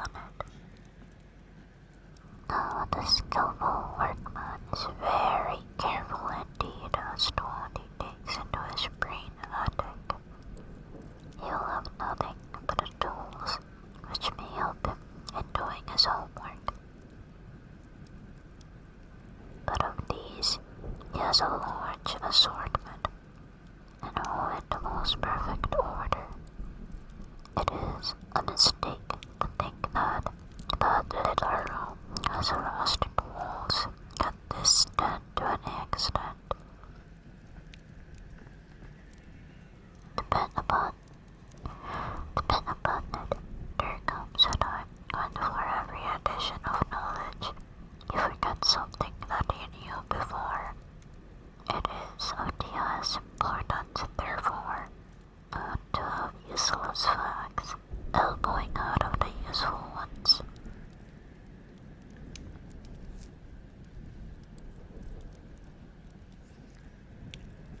But the solar system, I protested. What the deuce is it to me? He interrupted impatiently. You say that we go around the sun. If we went around the moon, it would not make any penny worth of difference to me or to my work. I was on the point of asking him what that work might be, but something in his manner showed me that the question would be an unwelcome one. I pondered over our short conversation, however, and endeavored to draw my deductions from it.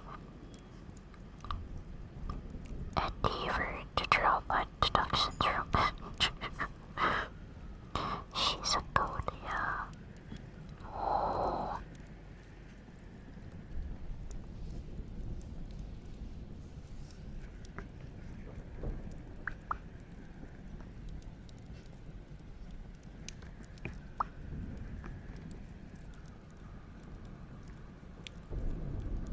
He said that he would acquire no knowledge which did not bear upon his object.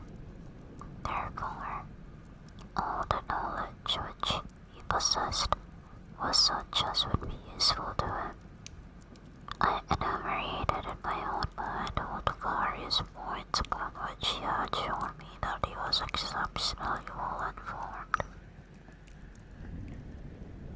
I even took a pencil and jotted them down.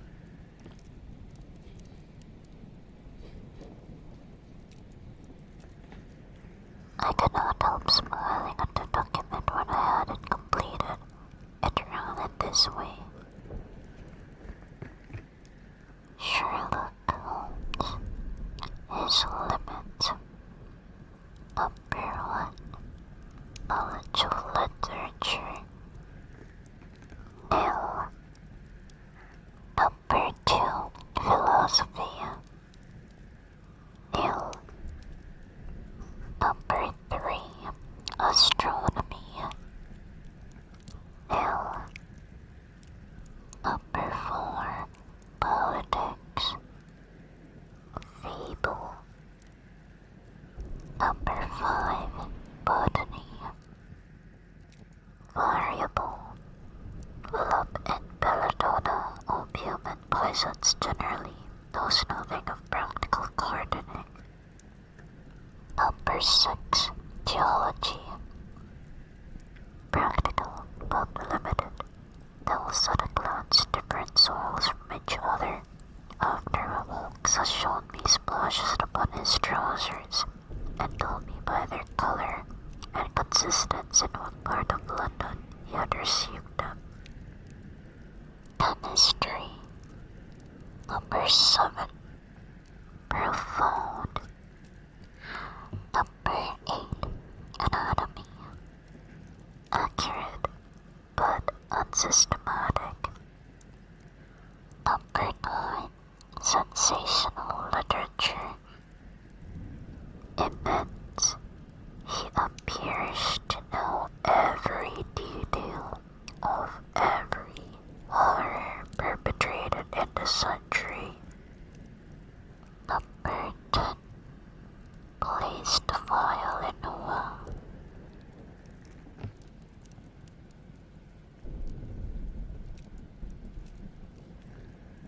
Number 11 is an expert single-stick player, boxer, and swordsman. Number 12, with 12, has good practical knowledge of British law. When I had got so far in my list, I threw it into the fire in despair. If I can only find what the fellow is striving at by reconciling all these accomplishments, and discovering a calling when she needs them all. I said to myself, I may as well give up the attempt at once. I see that I have alluded above to his powers upon the violin. These are very remarkable, but as eccentric as all his other accomplishments. That he could play pieces, and difficult pieces, I knew well, because at my request, he has played me some of Mendelssohn's Lieder and some other favorites. Unknown to himself, however, he would seldom produce any music for them, any recognized air. Leaning back in his armchair of an evening, he would close his eyes and scrape carelessly at a fiddle, which was thrown across his knee. Sometimes the chords were sonorous and melancholy. Occasionally, they were fantastic and cheerful. Clearly, they reflected the tones which possessed him, but whether the music aided those tones, or whether the playing was simply the result of a whim or fancy, was more than I could determine. I might have rebelled against these exasperating solos had it not been that he usually terminated them by playing in quick succession a whole series of my favorite airs as a slight compensation for the trial upon my patience.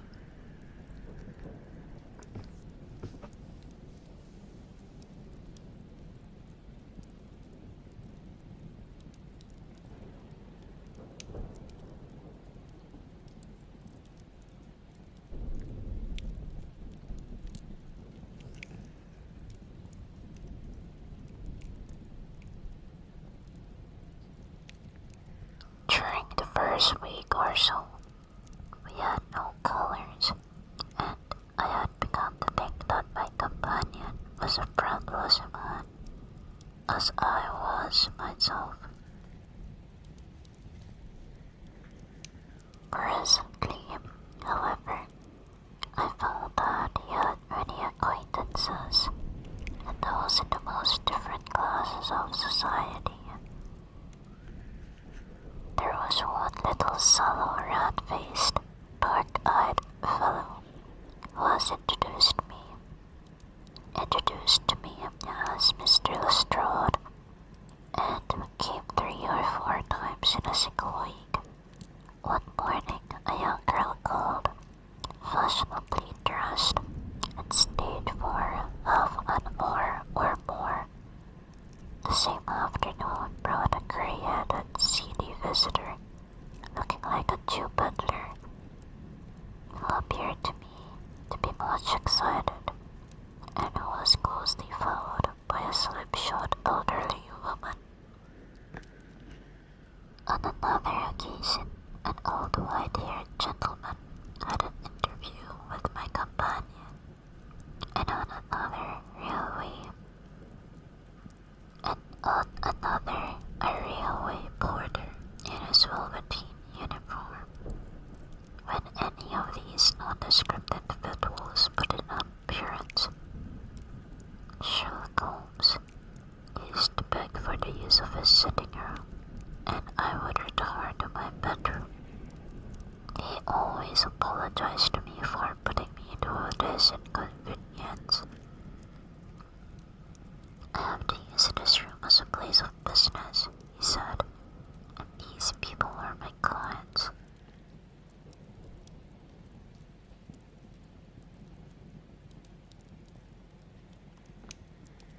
Again, I had an opportunity of asking him a point-blank question, and again my delicacy prevented me from forcing another man to confide in me. I imagined at the time that he had some strong reason for not alluding to it, but he soon dispelled the idea by coming around to the subject of his own accord. It was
my companion munched silently at his toast.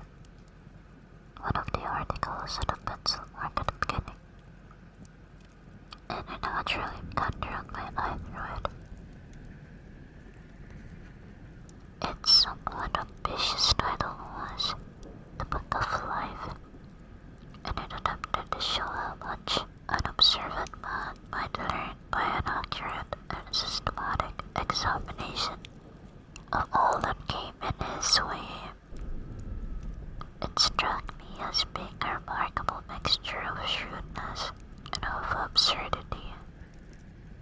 The reasoning was close and intense, but the deductions appeared to me to be far-fetched and exaggerated.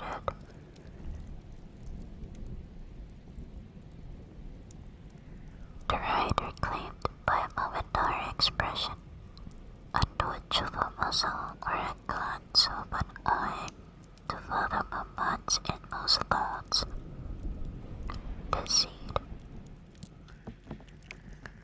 Deceit, according to him, was an impossibility in the case of one trained to observation and analysis.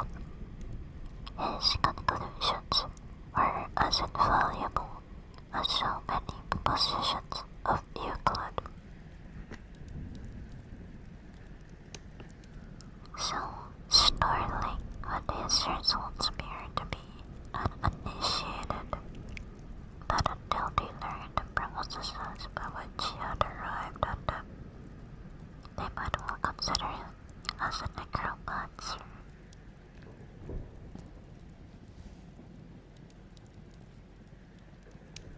From a drop of water, said the writer, a logician can infer the possibility of an Atlantic or a Niagara without having seen or heard of one or the other. So all life is a great chain, the nature of which is known whenever we are shown in a single link of it. Like all other arts, the science of deduction and analysis is one which can only be acquired by long and patient study, nor is a life long enough to allow any mortal to attain the highest possible perfection in it. Before turning to those moral and mental aspects of the matter which present the greatest difficulties, let the inquirer begin by mastering more elementary problems. Let him, on meeting a fellow mortal, learn at a glance to distinguish the history of the man and a trade or profession to which he belongs.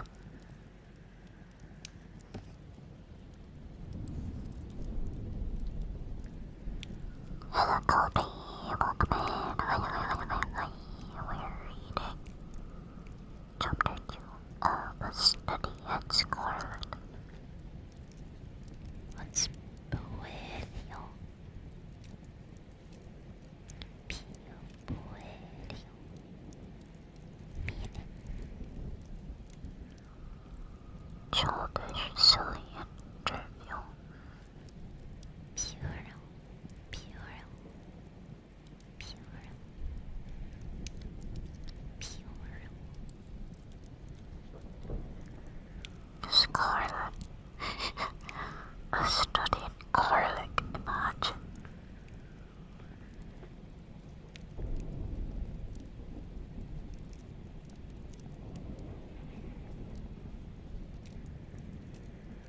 Puerile as such an exercise museum, it sharpens the faculties of observation and teaches one where to look and what to look for.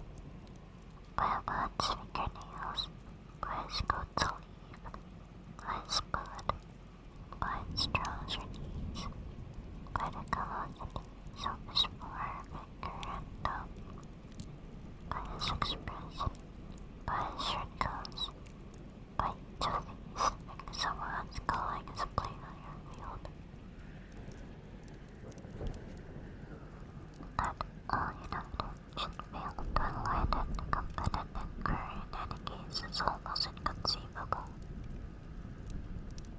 find it animal to waddle, I cried, slapping the magazine down on the table. I never read such rubbish in my life. What is it? Asks Sherlock Holmes. Why, this article, I said, pointing at it with my egg spoon as I sat down to my breakfast. I see that you have read it since you have marked it. I don't deny that it is mortally written. It irritates me though. It is evidently the theory of some armchair lodger who involves all these neat little paradoxes in the seclusion of his own study. It is not practical. I should like to see him plump down in a third-class carriage on the underground and ask to give the treats of all his fellow travelers. I'll lay 1,000 to 1 against him. You'd lose your money, Sherlock Holmes remarked calmly.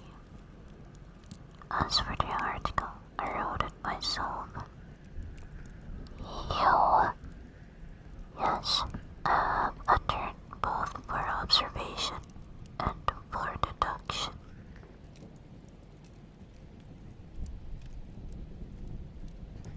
The theories which I have expressed there, and which appear to you to be so chimerical, are really extremely practical. So practical that I depend upon them for my bread and cheese. And how? I asked involuntarily.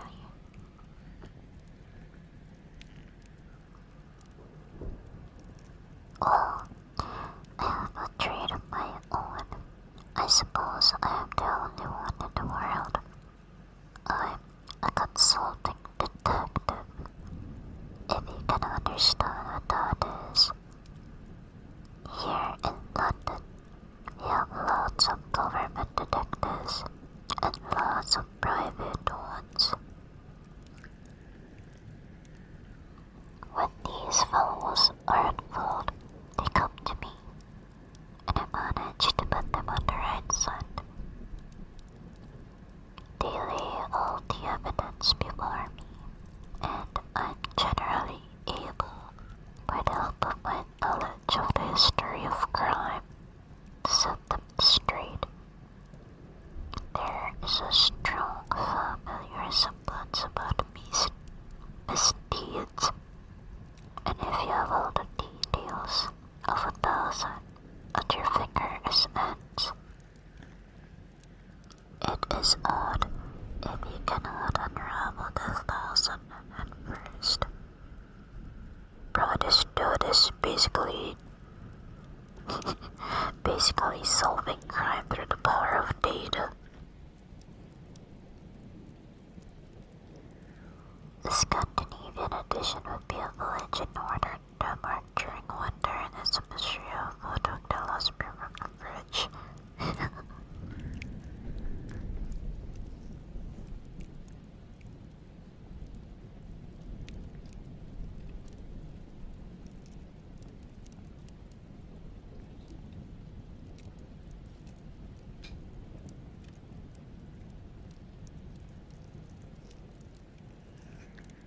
And the Aikina ones will come. Sherlock Holmes, the Philippines edition. I wonder if I would still do a Sherlock Holmes reading when I move to a different time zone.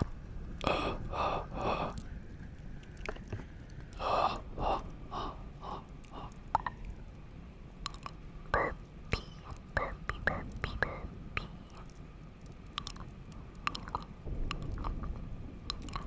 Lestrade is a well-known detective. Oh. Different time zone, different time zone.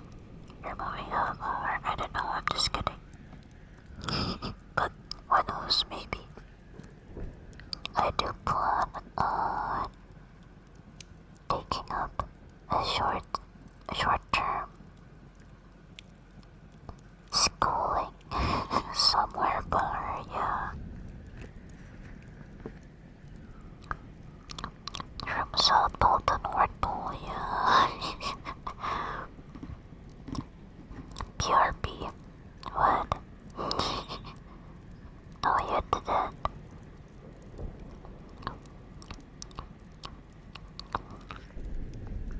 I'm good.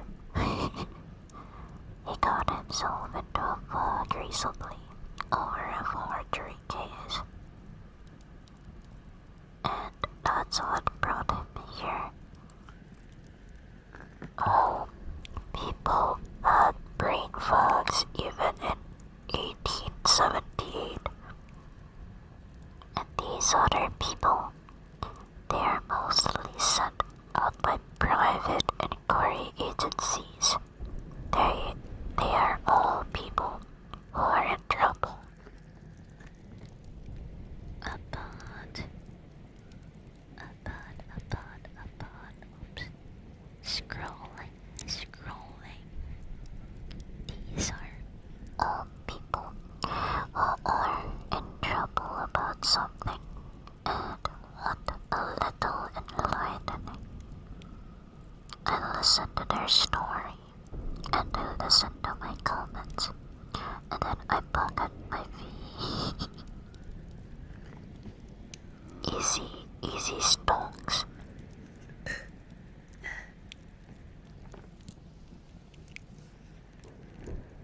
The market and advisors please don't be valuable wherever else to all the large stores, especially those from the east. I see.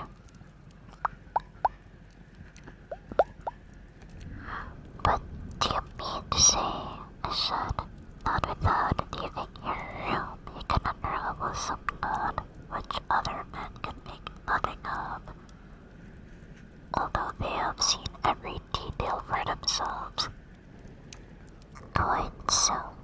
I have a kind of intuition that way. Now and again, a case turns up which is a little more complex. Then I have to puzzle about and see things with my own eyes.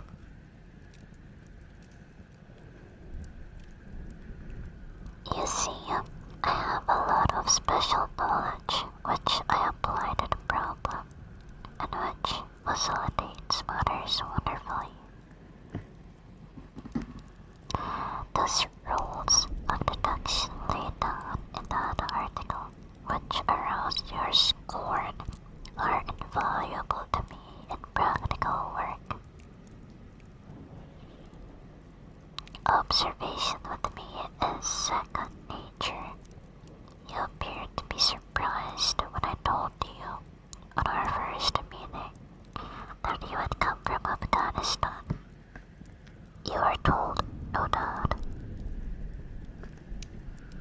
Nothing of the sort. I knew you came from Afghanistan. From long habit, the train of thoughts ran so swiftly through my mind that I arrived at the conclusion without being conscious of the intermediate steps. There were such steps, however. The train of reasoning ran. Here is a gentleman of a medical type, but with the air of a military man, clearly any arm.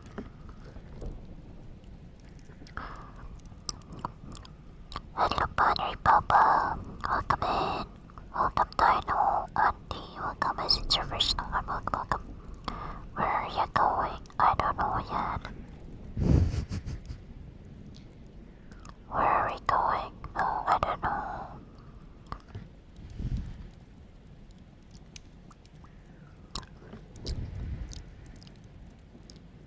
Islands combined movies are my interest. Ireland because I want to meet with an Irish friend of mine. Singapore because of we should meet with Irish Rhino. Singapore because of food, really. Philippines because of food and speaking to locals. You should check out the beaches.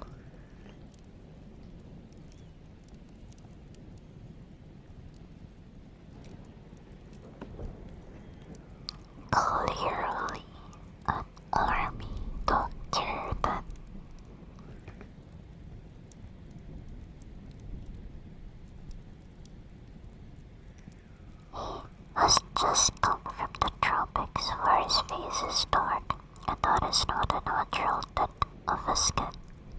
Zephyr's wrists are fair. He has undergone hardship and sickness, as his haggard face says clearly. His left arm has been injured. He holds it in a stiff and unnatural manner. Where in the tropics could an English army doctor have seen much hardship and got his arm wounded? Clearly in Afghanistan. The whole train of thought did not occupy a second, and I then remarked that you came from Afghanistan and you were astonished.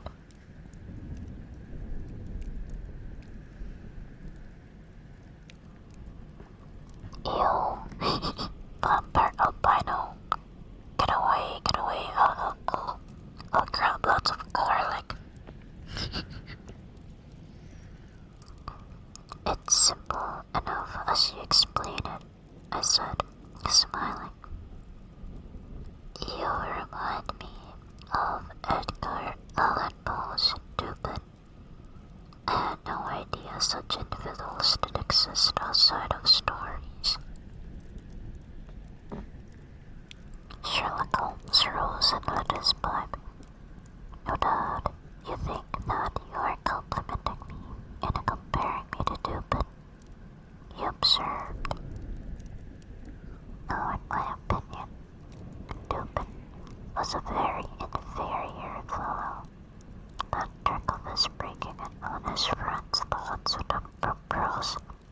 What's an apropos remark after a quarter of an hour's silence is really very showy and superficial. He had some analytical genius, no doubt, but he was by no means such a phenomenon as Poe appeared to imagine.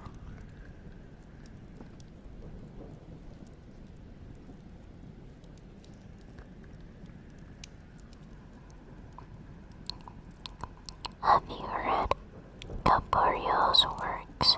I asked. Does a little come up to your idea of a detective?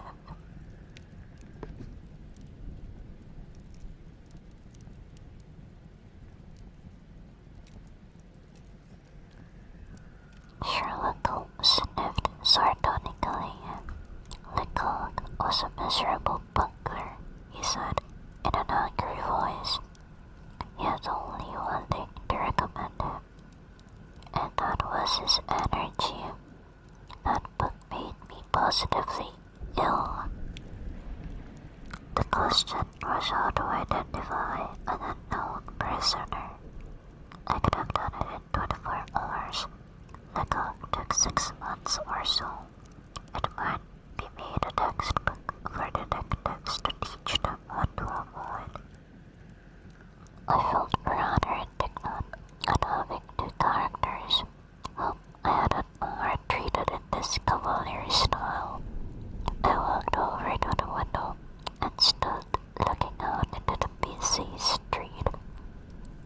This fellow may be very clever, I said to myself, but he's certainly very conceited.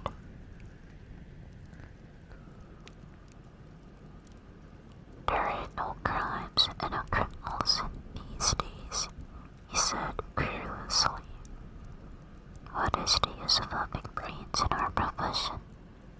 I know all that I have it in me to make my name famous. No man lives or has ever lived who has brought the same amount of study and of natural talent to the detection of crime which I have done. And what is the result?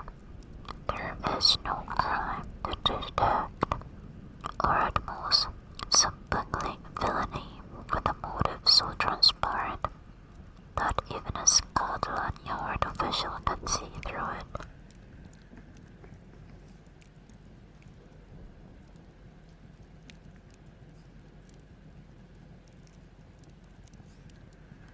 I was still annoyed at his bumptious style of conversation. I thought it best to change the topic. I wonder what that fellow is looking for, I asked, pointing a stalwart, plainly dressed individual who was walking slowly down the other side of the street.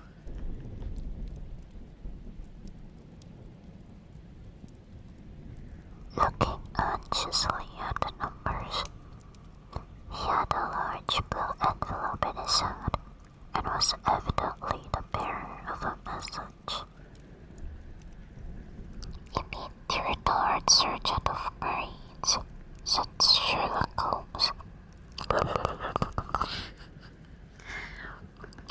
Sherlock Holmes. Brag and bounce, I thought to myself.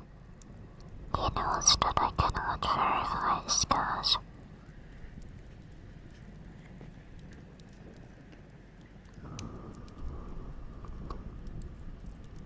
The thought had hardly passed through my mind when the man whom we were watching caught sight of the number on our door and ran rapidly across the roadway. We heard a loud knock, a deep voice below, and heavy steps ascending the stairs. "For Mr. Sherlock Holmes," he said, stepping into the room and handing my friend the letter. Here was an opportunity of taking the conceit out of him. He little thought of this when he made that random shot. "May I ask, my lad," I said in a blandest voice, "what your trade may be?"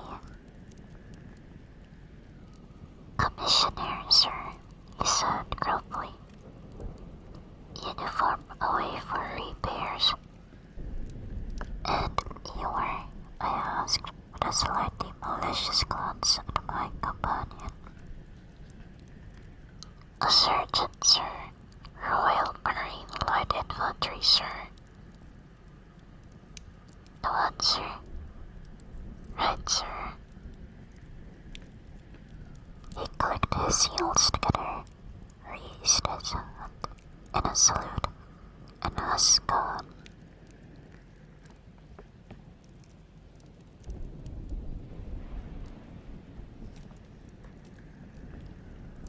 "Hey, Emmy, welcome in.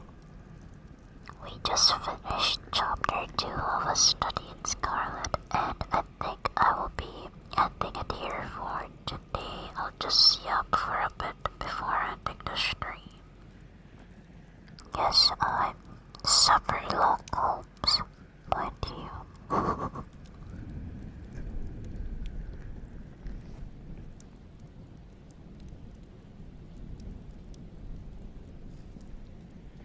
Now I shall play with some visual effects. Let's see what we can do.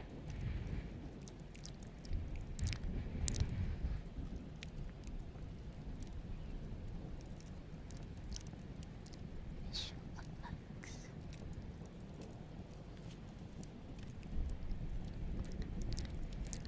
Yeah, visual effects turned on. This can cause high GP, such as between multiple effects are applied at the same time. Selected effects. Video studio has one sport, using and streaming editor.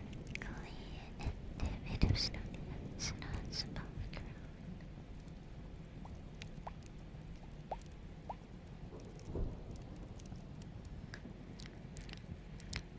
Fish islands.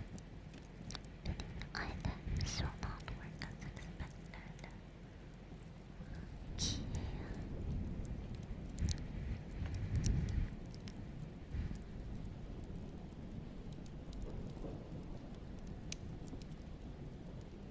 Somehow I had to take it up now because you didn't have an A. Let's go. Reading in Spanish is a layer. I think it's about what? Reading. I also don't know. Let me think. Reading as in noun form. I I don't know.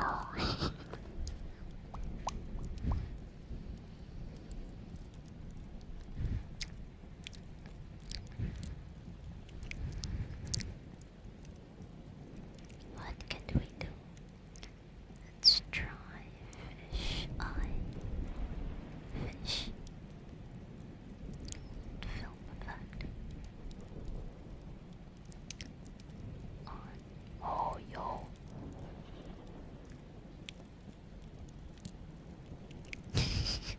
Old film effect. Wait. I think this is too much.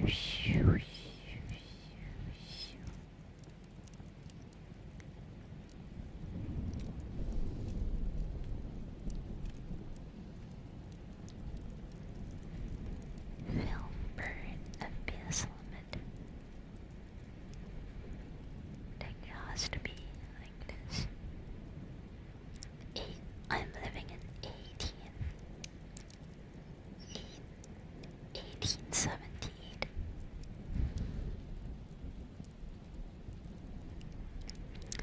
Film third size. Film burn. Oh, this looks like I'm in horror. Contrast. Oh my. Okay, whoops. Console. Okay, never mind. Color created. What does this do? Heat shift. Oh.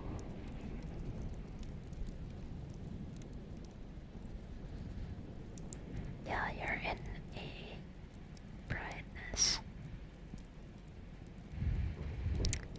Color filter. Okay, console. Water effects. Rain strength. Uh-oh, it's raining. Oh, it's also snowing.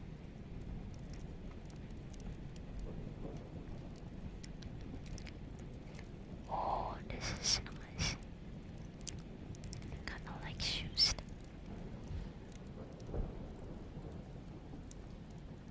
Next is Pullman light effects.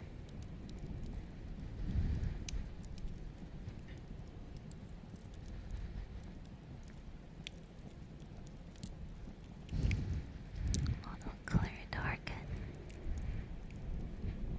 Threshold bloom intensity. Bloom tint color. Oh, this is too bright. Okay, never mind. Flashback. Whoops. Backlight and outline. Oh, so it's possible that you can have rain and snow at the same time. Oh, I can do this. Blur. Oh.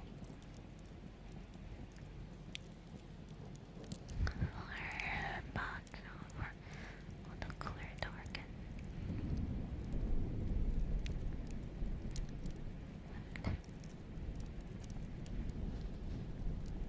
Background color darken. Backlight strength. Yo, I can actually do silhouettes that like this. Angle 45. What is that supposed to mean? Angle what? What? I don't get it. Backlight brightness. Yeah, I can do silhouettes like this. Backlight and outline. Now let the mirror shadow. Where's the ghost grip? Oh wait, I do have a trick with that.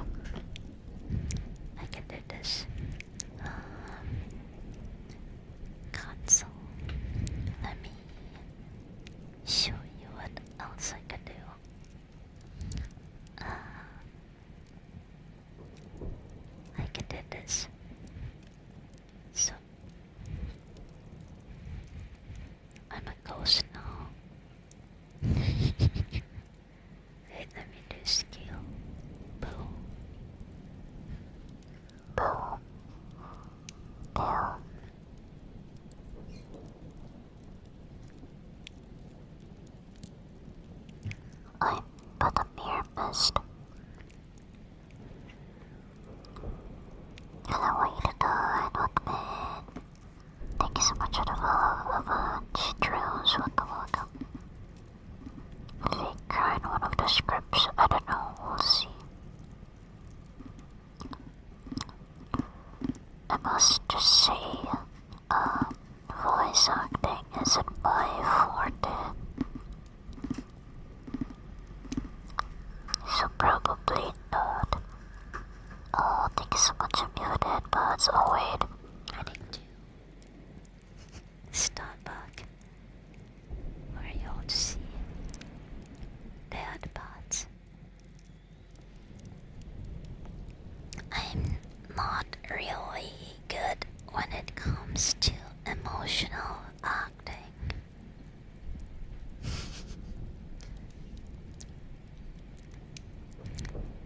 If I close my eyes, pick on a bigger, I can more than can tell which one you're doing. Oh, that like custom particle effects. This sounds fun. Movement, head movement. Sparkle on. What is this? Oh.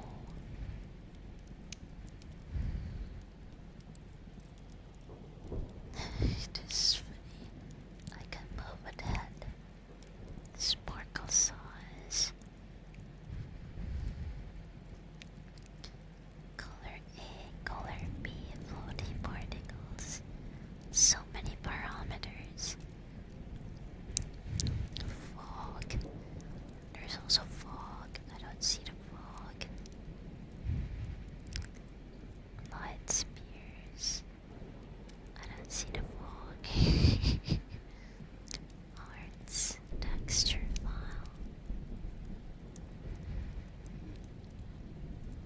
What could I do with a texture file?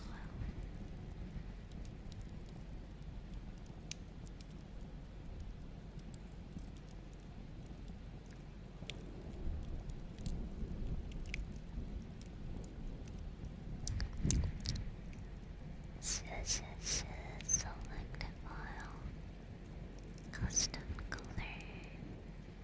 Yo, I could do this. This is so bug. Additive particles will make particles shiny. Okay, sleep time, y'all. Y'all better get those ZZZs. Wait, this looks so silly. Oh, so that's the fog. Can we lower this fog and then move it? Nope. Let's move it. Oh, 0. There we go. Oh wait, why does it still move it? Okay, get those CCCs.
what's this again? Preview custom. That was custom particles, but I can basically do custom particles floating around myself. What's background shift? What's background shift? What is this?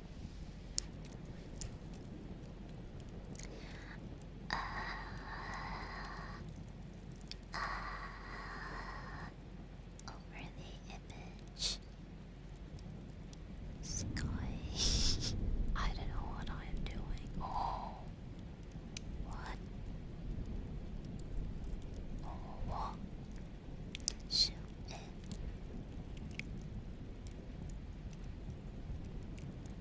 I don't know what this is for. What can this do? Anyway, I guess I'll be ending stream here, y'all. Thank you so much for joining in. I hope y'all get to relax, even just for a bit, with my ASMR reading. Did y'all enjoy it? Probably 99% of y'all are sleeping or are sleepy. We will be reading by you soon.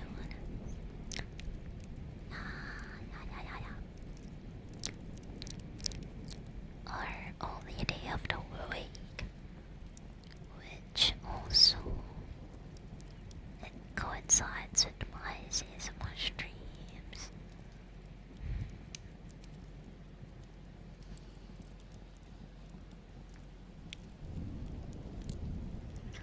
Yeah, already. Time sure flies. Okay, so I'll be streaming again on Saturday. We'll be trying out coding and we'll see what we can do on Saturday if we can get things to work. But most likely, it's either we're going to go with a simple game, or we're going to play coding related games. Yep. That's all for today. Thank you so much for joining. Thank you so much for keeping me company. Thank you so much for spending time with me. I hope you all take care and rest up, okay? Don't forget to hydrate. Thank you so much for the follow, Martin. Thank you. So I could say thank you for this chance. Oh, what? Oh, wait. Yeah. By the way, once timer ends, I will be doing raffles, 3 giveaways again for all of the people who supported this donathon, along with all of my subs and my Patreon. So yeah, if you haven't won the past giveaways, you might just win the next ones. Once the timer ends, that is. And I'll also be announcing the top donors so that they can get their incentives already. Baka. Okay, baka. I'll see you on Saturday. Take care, okay? Oh yeah, show me. Oh yeah, show me. Take care and good night. Good night, okay. Wow.